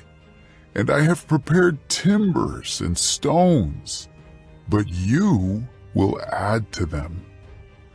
A great number of workmen are with you, stone cutters, stone masons, woodworkers, and all kinds of skilled workers. The gold, silver, copper, and iron are beyond measure. Get up and begin the work, and may Jehovah be with you." David then ordered all the princes of Israel to help his son Solomon. "Is not Jehovah your God with you? And has he not given you rest on every side? For he handed over to me the inhabitants of the land, and the land has been subdued before Jehovah and before his people. Now determine with all your heart and soul to seek Jehovah your God, and start building the sanctuary of Jehovah the true God, in order to bring the Ark of the Covenant of Jehovah and the holy utensils of the true God to the house built for the name of Jehovah. Chapter 23. When David had grown old and was near the end of his life, he made his son Solomon king over Israel. He then gathered all the princes of Israel, the priests, and the Levites. The Levites, who were 30 years old and up, were numbered. Their number, their head count man by man, was 38,000.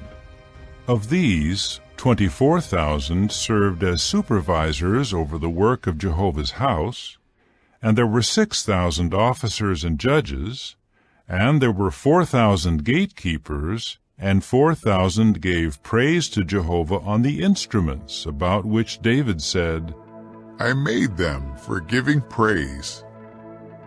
Then David organized them into divisions according to the sons of Levi, Gershon, Kohath, and Merari. Of the Gershonites were Ladan and Shimei. The sons of Ladan were Jehiel the headman, Zetham, and Joel, 3. The sons of Shimei were Shelomoth, Haziel, and Haran, 3. These were the heads of the paternal houses for Ladan. And the sons of Shimei were Jahath, Zina, Jeush, and Beriah. These 4 were the sons of Shimei. Jahath was the head, and Zizah the second.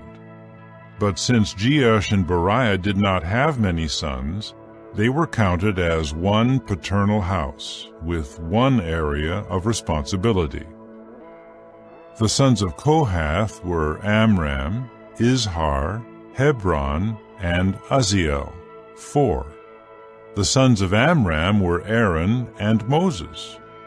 But Aaron was permanently set apart to sanctify the Most Holy, he and his sons, to offer sacrifices before Jehovah, to minister to him, and to pronounce blessings in his name always.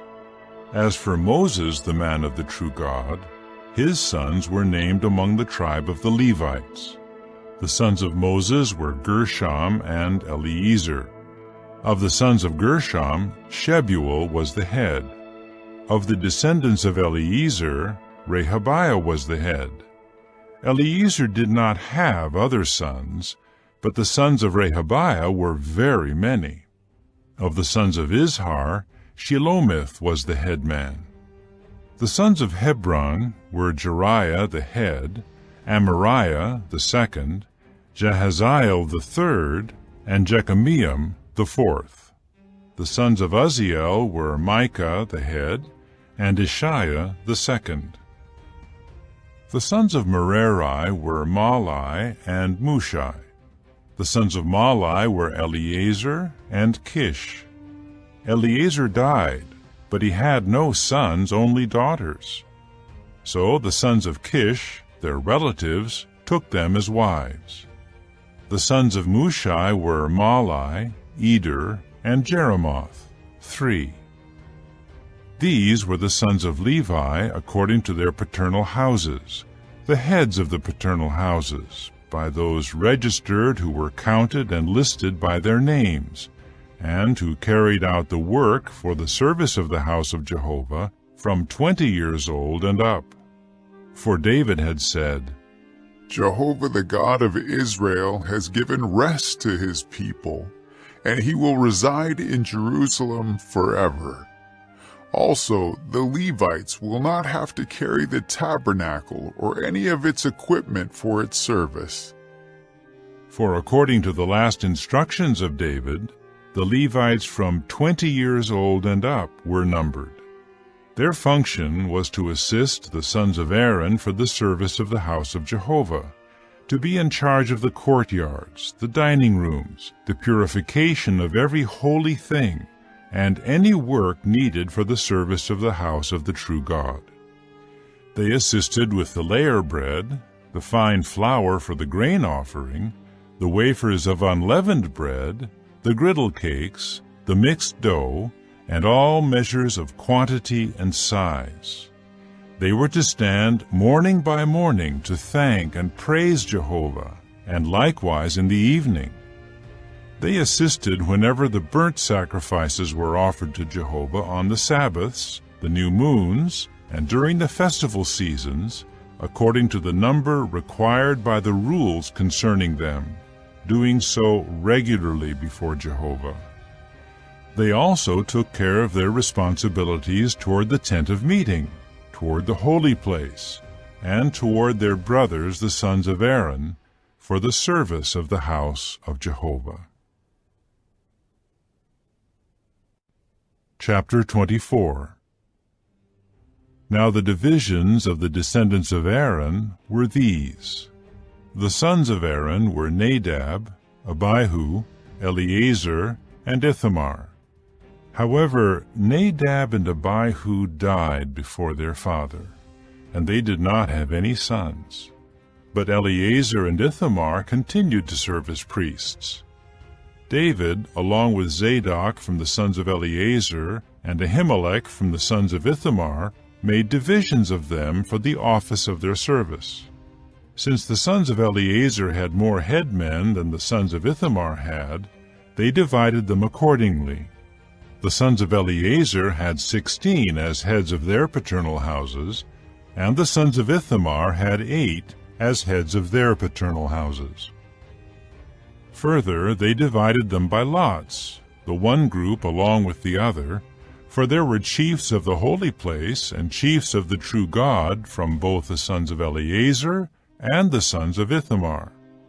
Then Shemaiah, the son of Nethanel, the secretary of the Levites, recorded their names before the king, the princes, Zadok the priest, Ahimelech the son of Abiathar, and the heads of the paternal houses of the priests and of the Levites, one paternal house being selected for Eleazar, and one being selected for Ithamar.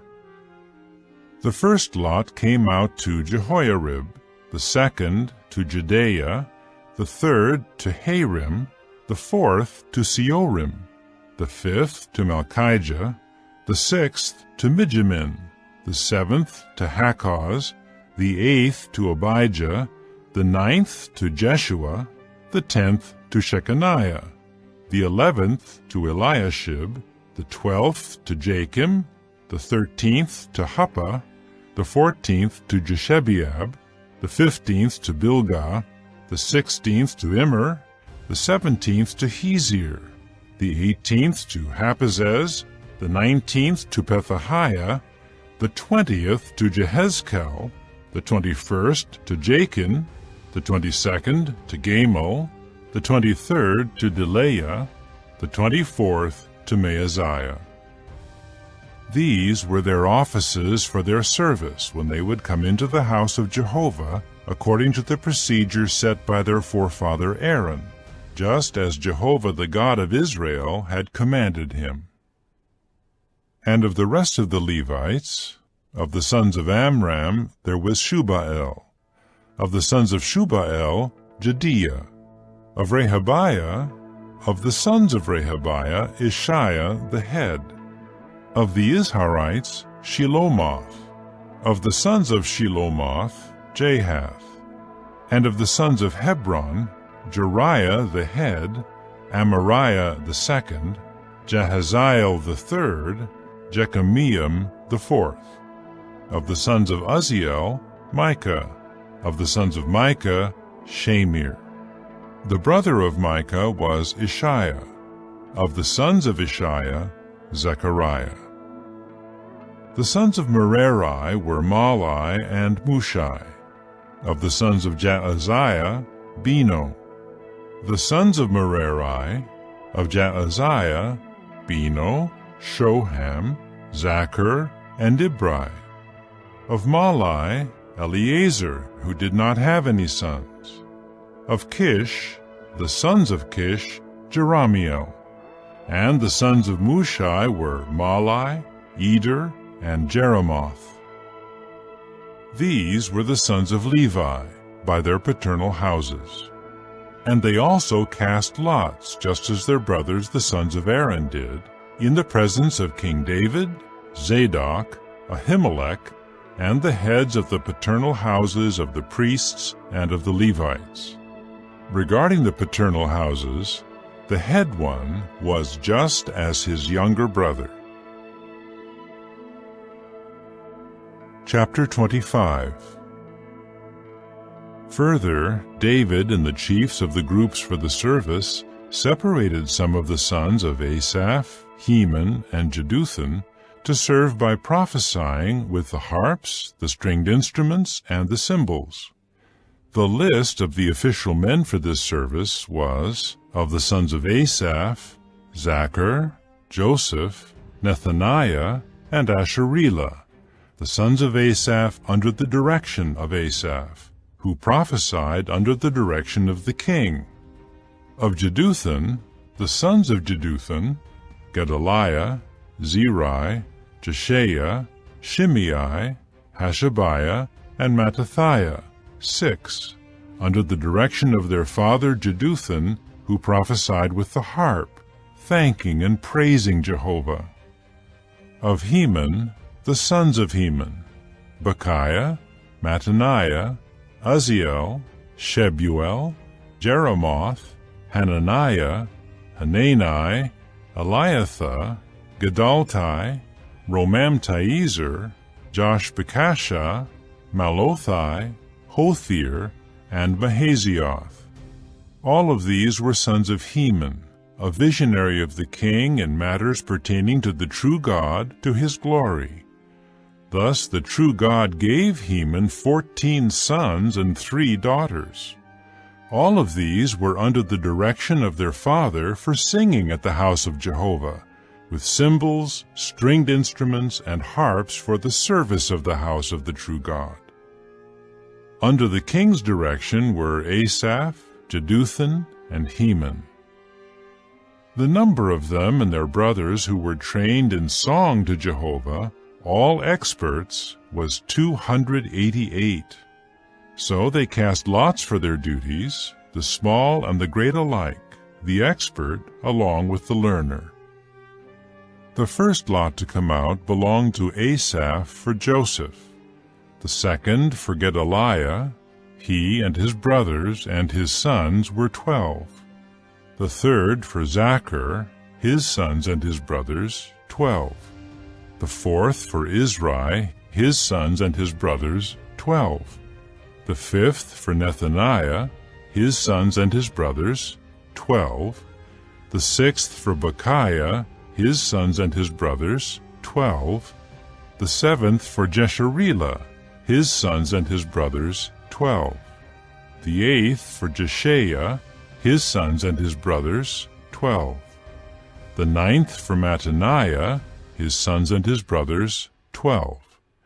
The 10th for Shimei, his sons and his brothers, 12. The 11th for Azarel, his sons and his brothers, 12. The 12th for Hashabiah, his sons and his brothers, 12. For the 13th, Shubael, his sons and his brothers, 12. For the 14th, Mattathiah, his sons and his brothers, 12. For the 15th, for Jeremoth, his sons and his brothers, 12. For the 16th, for Hananiah, his sons and his brothers, 12. For the 17th, for Joshbekashah, his sons and his brothers, 12. For the 18th, for Hanani, his sons and his brothers, 12. For the 19th, for Malothai, his sons and his brothers, 12. For the 20th, for Eliathah, his sons and his brothers, 12. For the 21st, for Hothir, his sons and his brothers, 12. For the 22nd, for Gedaltai, his sons and his brothers, 12. For the 23rd, for Mahazioth, his sons and his brothers, 12. For the 24th, for Romamtiezer, his sons and his brothers, 12. Chapter 26. The divisions of gatekeepers were as follows. Of the Korahites, Meshelemiah the son of Koreh of the sons of Asaph. And Meshelemiah had sons, Zechariah the firstborn, Jediael the second, Zebadiah the third, Jathniel the fourth, Elam the fifth, Jehohanan the sixth, Elihoenai the seventh. And Obed-Edom had sons, Shemaiah the firstborn, Jehozabad the second, Joah the third, Sakar the fourth, Nethanel the fifth, Amiel the sixth, Issachar the seventh, and Peelethai the eighth, for God had blessed him. And to his son Shemaiah there were sons born who were rulers of their paternal house, for they were mighty, capable men. The sons of Shemaiah, Othni, Raphael, Obed, and Elzabad. And his brothers Elihu and Semachiah were also capable men. All of these were of the sons of Obed-Edom. They and their sons and their brothers were capable men and qualified for the service, 62 belonging to Obed-Edom. And Meshelemiah had sons and brothers, 18 capable men. And Hosa of the sons of Merari had sons. Shimri was the head, for although he was not the firstborn, his father appointed him as head. Hilkiah the second, Tebaliah the third, Zechariah the fourth. All the sons and brothers of Hosa were 13. Of these divisions of the gatekeepers, the headmen had duties just as their brothers did, to minister at the house of Jehovah. So they cast lots, the small and the great alike, by their paternal houses, for the different gates. Then the lot to the east fell to Shelemiah. For Zechariah his son, a discreet adviser, they cast the lots, and his lot came out to the north. Obed-Edom had his to the south, and his sons were assigned the storehouses. Shuppim and Hosa had theirs to the west, near the Shaleketh gate, by the highway that goes up, guard group corresponding to guard group. There were 6 Levites to the east, to the north 4 each day, and to the south 4 each day. And for the storehouses 2 by 2. For the portico to the west there were 4 at the highway and 2 at the portico. These were the divisions of the gatekeepers from the sons of the Korahites and of the Merarites. As regards the Levites, Ahijah was in charge of the treasuries of the house of the true God, and the treasuries of the things made holy. The sons of Ladan, the sons of the Gershonite belonging to Ladan, the heads of the paternal houses belonging to Ladan the Gershonite, Jehieli, and the sons of Jehieli, Zetham and his brother Joel. They were in charge of the treasuries of the house of Jehovah. From the Amramites, the Izharites, the Hebronites, and the Uzzielites, Shebuel, son of Gershom, son of Moses, was a leader in charge of the storehouses. As regards his brothers, of Eliezer there was Rehabiah his son, Jeshaiah his son, Joram his son, Zichri his son, and Shelomoth his son. This Shelomoth and his brothers were in charge of all the treasuries of the things made holy, which King David, the heads of the paternal houses, the chiefs of the thousands and of the hundreds, and the chiefs of the army had made holy. From the wars and from the spoil they had made things holy to maintain the house of Jehovah. Also all that Samuel the seer, Saul the son of Kish, Abner the son of Ner, and Joab the son of Zeruiah had made holy. Whatever anyone made holy was put in the care of Shelomith and his brothers. Of the Izharites, Kenaniah and his sons were assigned outside administrative duties as officers and as judges over Israel. Of the Hebronites, Hashabiah and his brothers, 1,700 capable men, were over the administration of Israel in the region west of the Jordan, for all the work of Jehovah and for the king's service.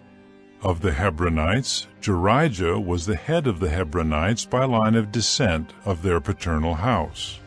In the 40th year of David's kingship, they were sought out, and mighty, capable men were found among them in Jazer in Gilead.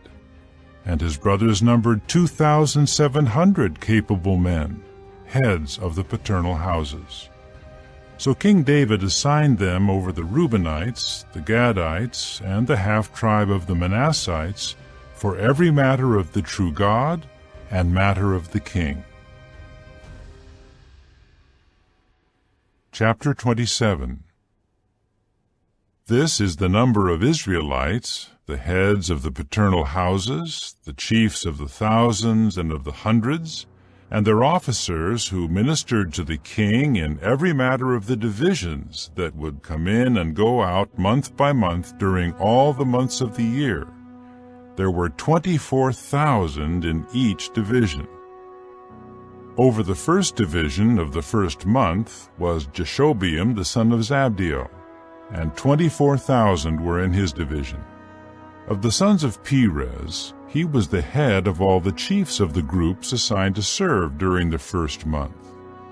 Over the division of the second month was Dodai the Ahohite with his division, and Mikloth was the leader, and 24,000 were in his division. The chief of the third group assigned to serve during the third month was Benaiah the son of Jehoiada the chief priest, and 24,000 were in his division. This Benaiah was a mighty warrior of the 30, and in charge of the 30, and over his division was his son Ammizabad. The fourth for the fourth month was Asahel, Joab's brother, and his son Zebediah after him, and 24,000 were in his division. The fifth chief for the fifth month was Shamhuth the Israelite, and 24,000 were in his division. The sixth for the sixth month was Ira the son of Ikesh the Tekoite, and 24,000 were in his division. The seventh for the seventh month was Helez the Pelonite of the Ephraimites, and 24,000 were in his division. The eighth for the eighth month was Sibbecai the Hushathite of the Zeraites, and 24,000 were in his division. The ninth for the ninth month was Abiezer the Anathothite of the Benjaminites, and 24,000 were in his division. The 10th for the 10th month was Maharai the Netophathite of the Zeraites, and 24,000 were in his division. The 11th for the 11th month was Benaiah the Pirathonite of the sons of Ephraim, and 24,000 were in his division. The 12th for the 12th month was Heldai the Netophathite of Othniel, and 24,000 were in his division. These were the leaders of the tribes of Israel. Of the Reubenites, Eliezer the son of Zichri was leader. Of the Simeonites, Shephatiah the son of Maacah. Of Levi, Hashabiah the son of Kemuel. Of Aaron, Zadok. Of Judah, Elihu, one of David's brothers. Of Issachar, Omri the son of Michael. Of Zebulun, Ishmaiah the son of Obadiah. Of Naphtali, Jeremoth the son of Azriel. Of the Ephraimites, Hoshea the son of Azaziah. Of the half-tribe of Manasseh, Joel the son of Pedaiah. Of the half-tribe of Manasseh in Gilead, Iddo the son of Zechariah. Of Benjamin, Jaasiel the son of Abner. Of Dan, Azarel the son of Jeroham. These were the princes of the tribes of Israel. David did not count those 20 years of age and under, because Jehovah had promised to make Israel as many as the stars of the heavens.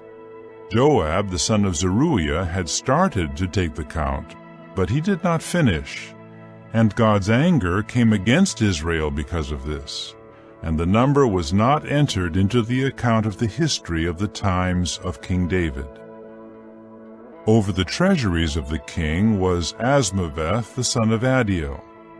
Jonathan the son of Uzziah was over the storehouses in the fields, in the cities, in the villages, and in the towers.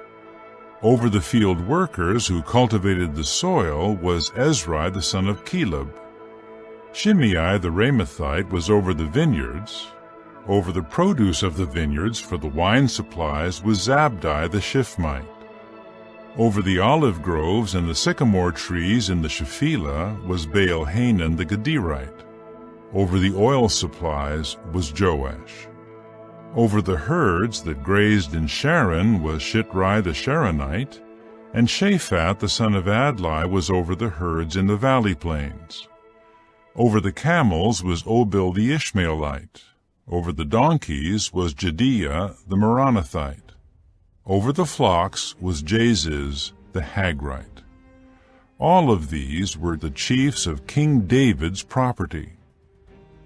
Jonathan, David's nephew, was an adviser, a man of understanding and a secretary, and Jehiel the son of Hachmoni looked after the king's sons.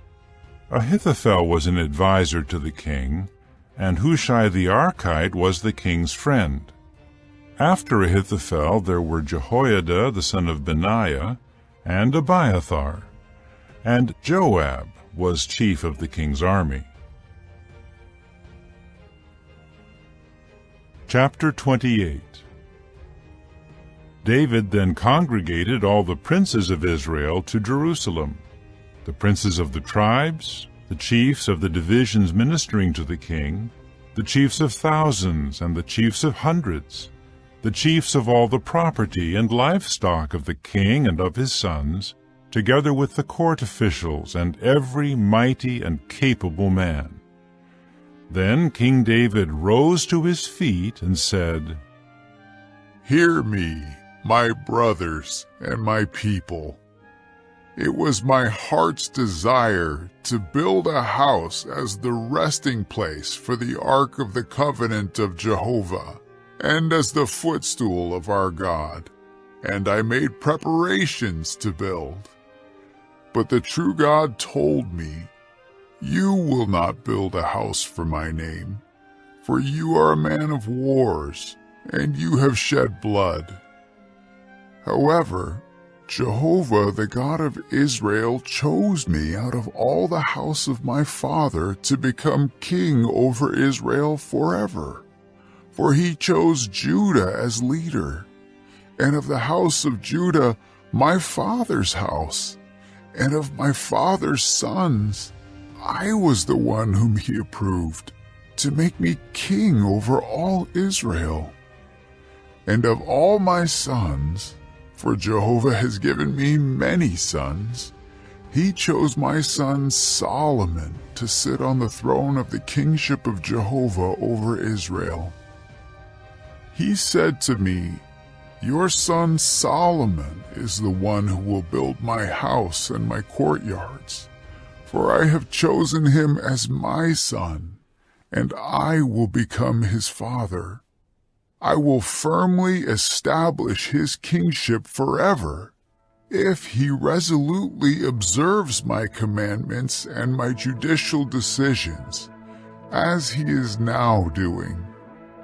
So I say before the eyes of all Israel, Jehovah's congregation, and in the ears of our God, carefully observe and search for all the commandments of Jehovah your God, so that you may possess the good land, and pass it on as a permanent inheritance to your sons after you. And you, Solomon my son, know the God of your father, and serve him with a complete heart and with a delightful soul. For Jehovah searches through all hearts, and he discerns every inclination of the thoughts. If you search for him, he will let himself be found by you. But if you leave him, he will reject you forever. See now, for Jehovah has chosen you to build a house as a sanctuary. Be courageous and go to work." David then gave to his son Solomon the architectural plan of the porch and of its houses, its storerooms, its roof chambers, its inner rooms, and the house of the propitiatory cover. He gave him the architectural plan of everything that had been conveyed to him through inspiration for the courtyards of Jehovah's house, for all the dining rooms around it, for the treasuries of the house of the true God, and for the treasuries of the things made holy, also for the divisions of the priests and of the Levites, for all the duties of the service of Jehovah's house, and for all the utensils of the service of Jehovah's house, also for the weight of the gold for all the utensils for the different services, the weight of all the utensils of silver, and for all the utensils for the different services, also the weight for the gold lampstands and their gold lamps, the weight of the different lampstands and their lamps, and the weight of the silver lampstands, for each lampstand and its lamps according to its use. Also the weight of the gold for the tables of the layer bread, for each table, as well as the silver for the tables of silver, for the forks, the bowls, the pitchers of pure gold, and the weight of the small gold bowls, for each small bowl, and the weight of the small silver bowls, for each small bowl. He also gave the weight for the refined gold for the incense altar, and for the representation of the chariot, namely the cherubs of gold that spread their wings out and overshadow the ark of the covenant of Jehovah. David said, "The hand of Jehovah was upon me, and he gave me insight to put all the details of the architectural plan in writing." Then David said to his son Solomon, "Be courageous and strong, and go to work. Do not be afraid or be terrified, for Jehovah God, my God, is with you. He will not desert you or abandon you, but he will be with you until all the work for the service of Jehovah's house is finished. And here are the divisions of the priests and of the Levites for all the service of the house of the true God. You have willing, skilled workers to perform every kind of service, as well as the princes and all the people who will carry out all your instructions." Chapter 29. King David now said to all the congregation, "My son Solomon, the one whom God has chosen, is young and inexperienced, and the work is great. For it is not a temple for man, but for Jehovah God. And I have spared no effort to prepare for the house of my God, providing the gold for the gold work, the silver for the silver work, the copper for the copper work, the iron for the iron work, the timbers for the timber work, onyx stones and stones to be set with mortar, mosaic pebbles, every kind of precious stone, and alabaster stones in great quantity. Moreover, because of my delight in the house of my God, there is also my private treasure of gold and silver that I am giving to the house of my God, in addition to all that I have prepared for the holy house, including 3,000 talents of gold from Ophir and 7,000 talents of refined silver for coating the walls of the houses, the gold for the gold work and the silver for the silver work, and for all the work to be done by the craftsmen. Now who volunteers to come forward today with a gift in hand for Jehovah?" So the princes of the paternal houses, the princes of the tribes of Israel, the chiefs of thousands and of hundreds, and the chiefs of the business of the king came forward voluntarily. And they gave to the service of the house of the true God 5,000 talents of gold, 10,000 derricks, 10,000 talents of silver, 18,000 talents of copper, and 100,000 talents of iron. Whoever had precious stones gave them to the treasury of the house of Jehovah, under the care of Jehiel the Gershonite. The people rejoiced over making these voluntary offerings, for they made the voluntary offerings to Jehovah with a complete heart, and David the king also rejoiced greatly. Then David praised Jehovah before the eyes of all the congregation. David said, "May you be praised, O Jehovah, the God of Israel, our Father, throughout all eternity.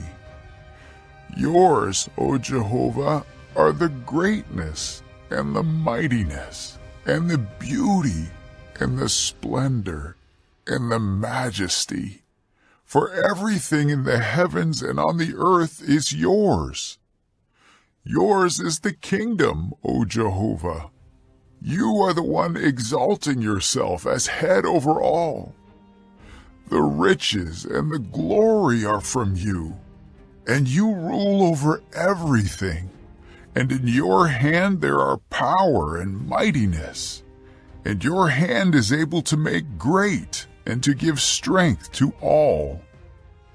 And now, O our God, we thank you and praise your beautiful name. And yet, who am I, and who are my people, that we should be in a position to make voluntary offerings like this? For everything is from you, and we have given to you what comes from your own hand. For we are foreign residents in your presence, and settlers, just like all our forefathers. For our days on the earth are like a shadow, without hope. O Jehovah our God, all this wealth that we have prepared to build for you a house for your holy name is from your own hand, and it all belongs to you. I well know, O my God, that you examine the heart, and that you take pleasure in integrity. In the uprightness of my heart, I have voluntarily offered all these things, and I am overjoyed to see your people who are present here make voluntary offerings to you. O Jehovah, the God of Abraham, Isaac, and Israel, our forefathers, keep these inclinations and thoughts in the hearts of your people forever, and direct their hearts to you. And give a complete heart to my son Solomon, so that he may observe your commandments, your reminders, and your regulations, and do all these things, and build the temple for which I have made preparation." David then said to all the congregation, "Now praise Jehovah your God." And all the congregation praised Jehovah, the God of their forefathers, and bowed low and prostrated themselves to Jehovah and to the king. And they continued to offer sacrifices to Jehovah, and to offer up burnt offerings to Jehovah on the following day: 1,000 young bulls, 1,000 rams, 1,000 male lambs, and their drink offerings. They offered sacrifices in great number for all Israel. They continued eating and drinking before Jehovah on that day with great rejoicing, And for a second time they made Solomon the son of David king, and anointed him before Jehovah as leader, and also Zadok as priest. And Solomon sat on Jehovah's throne as king in place of David his father, and he was successful, and all the Israelites were obedient to him. All the princes, the mighty warriors, and also all the sons of King David submitted themselves to Solomon the king. And Jehovah made Solomon exceedingly great before the eyes of all Israel, and bestowed on him royal majesty such as no king over Israel ever had before. Thus David the son of Jesse reigned over all Israel, and the length of his reign over Israel was 40 years. In Hebron he reigned for 7 years, and in Jerusalem he reigned for 33 years. And he died at a good old age, satisfied with long life, wealth, and glory, and his son Solomon became king in his place. As for the history of King David, from beginning to end, it is written among the words of Samuel the seer, Nathan the prophet, and Gad the visionary, together with all his kingship, his mightiness, and the events of the times involving him and Israel and all the surrounding kingdoms.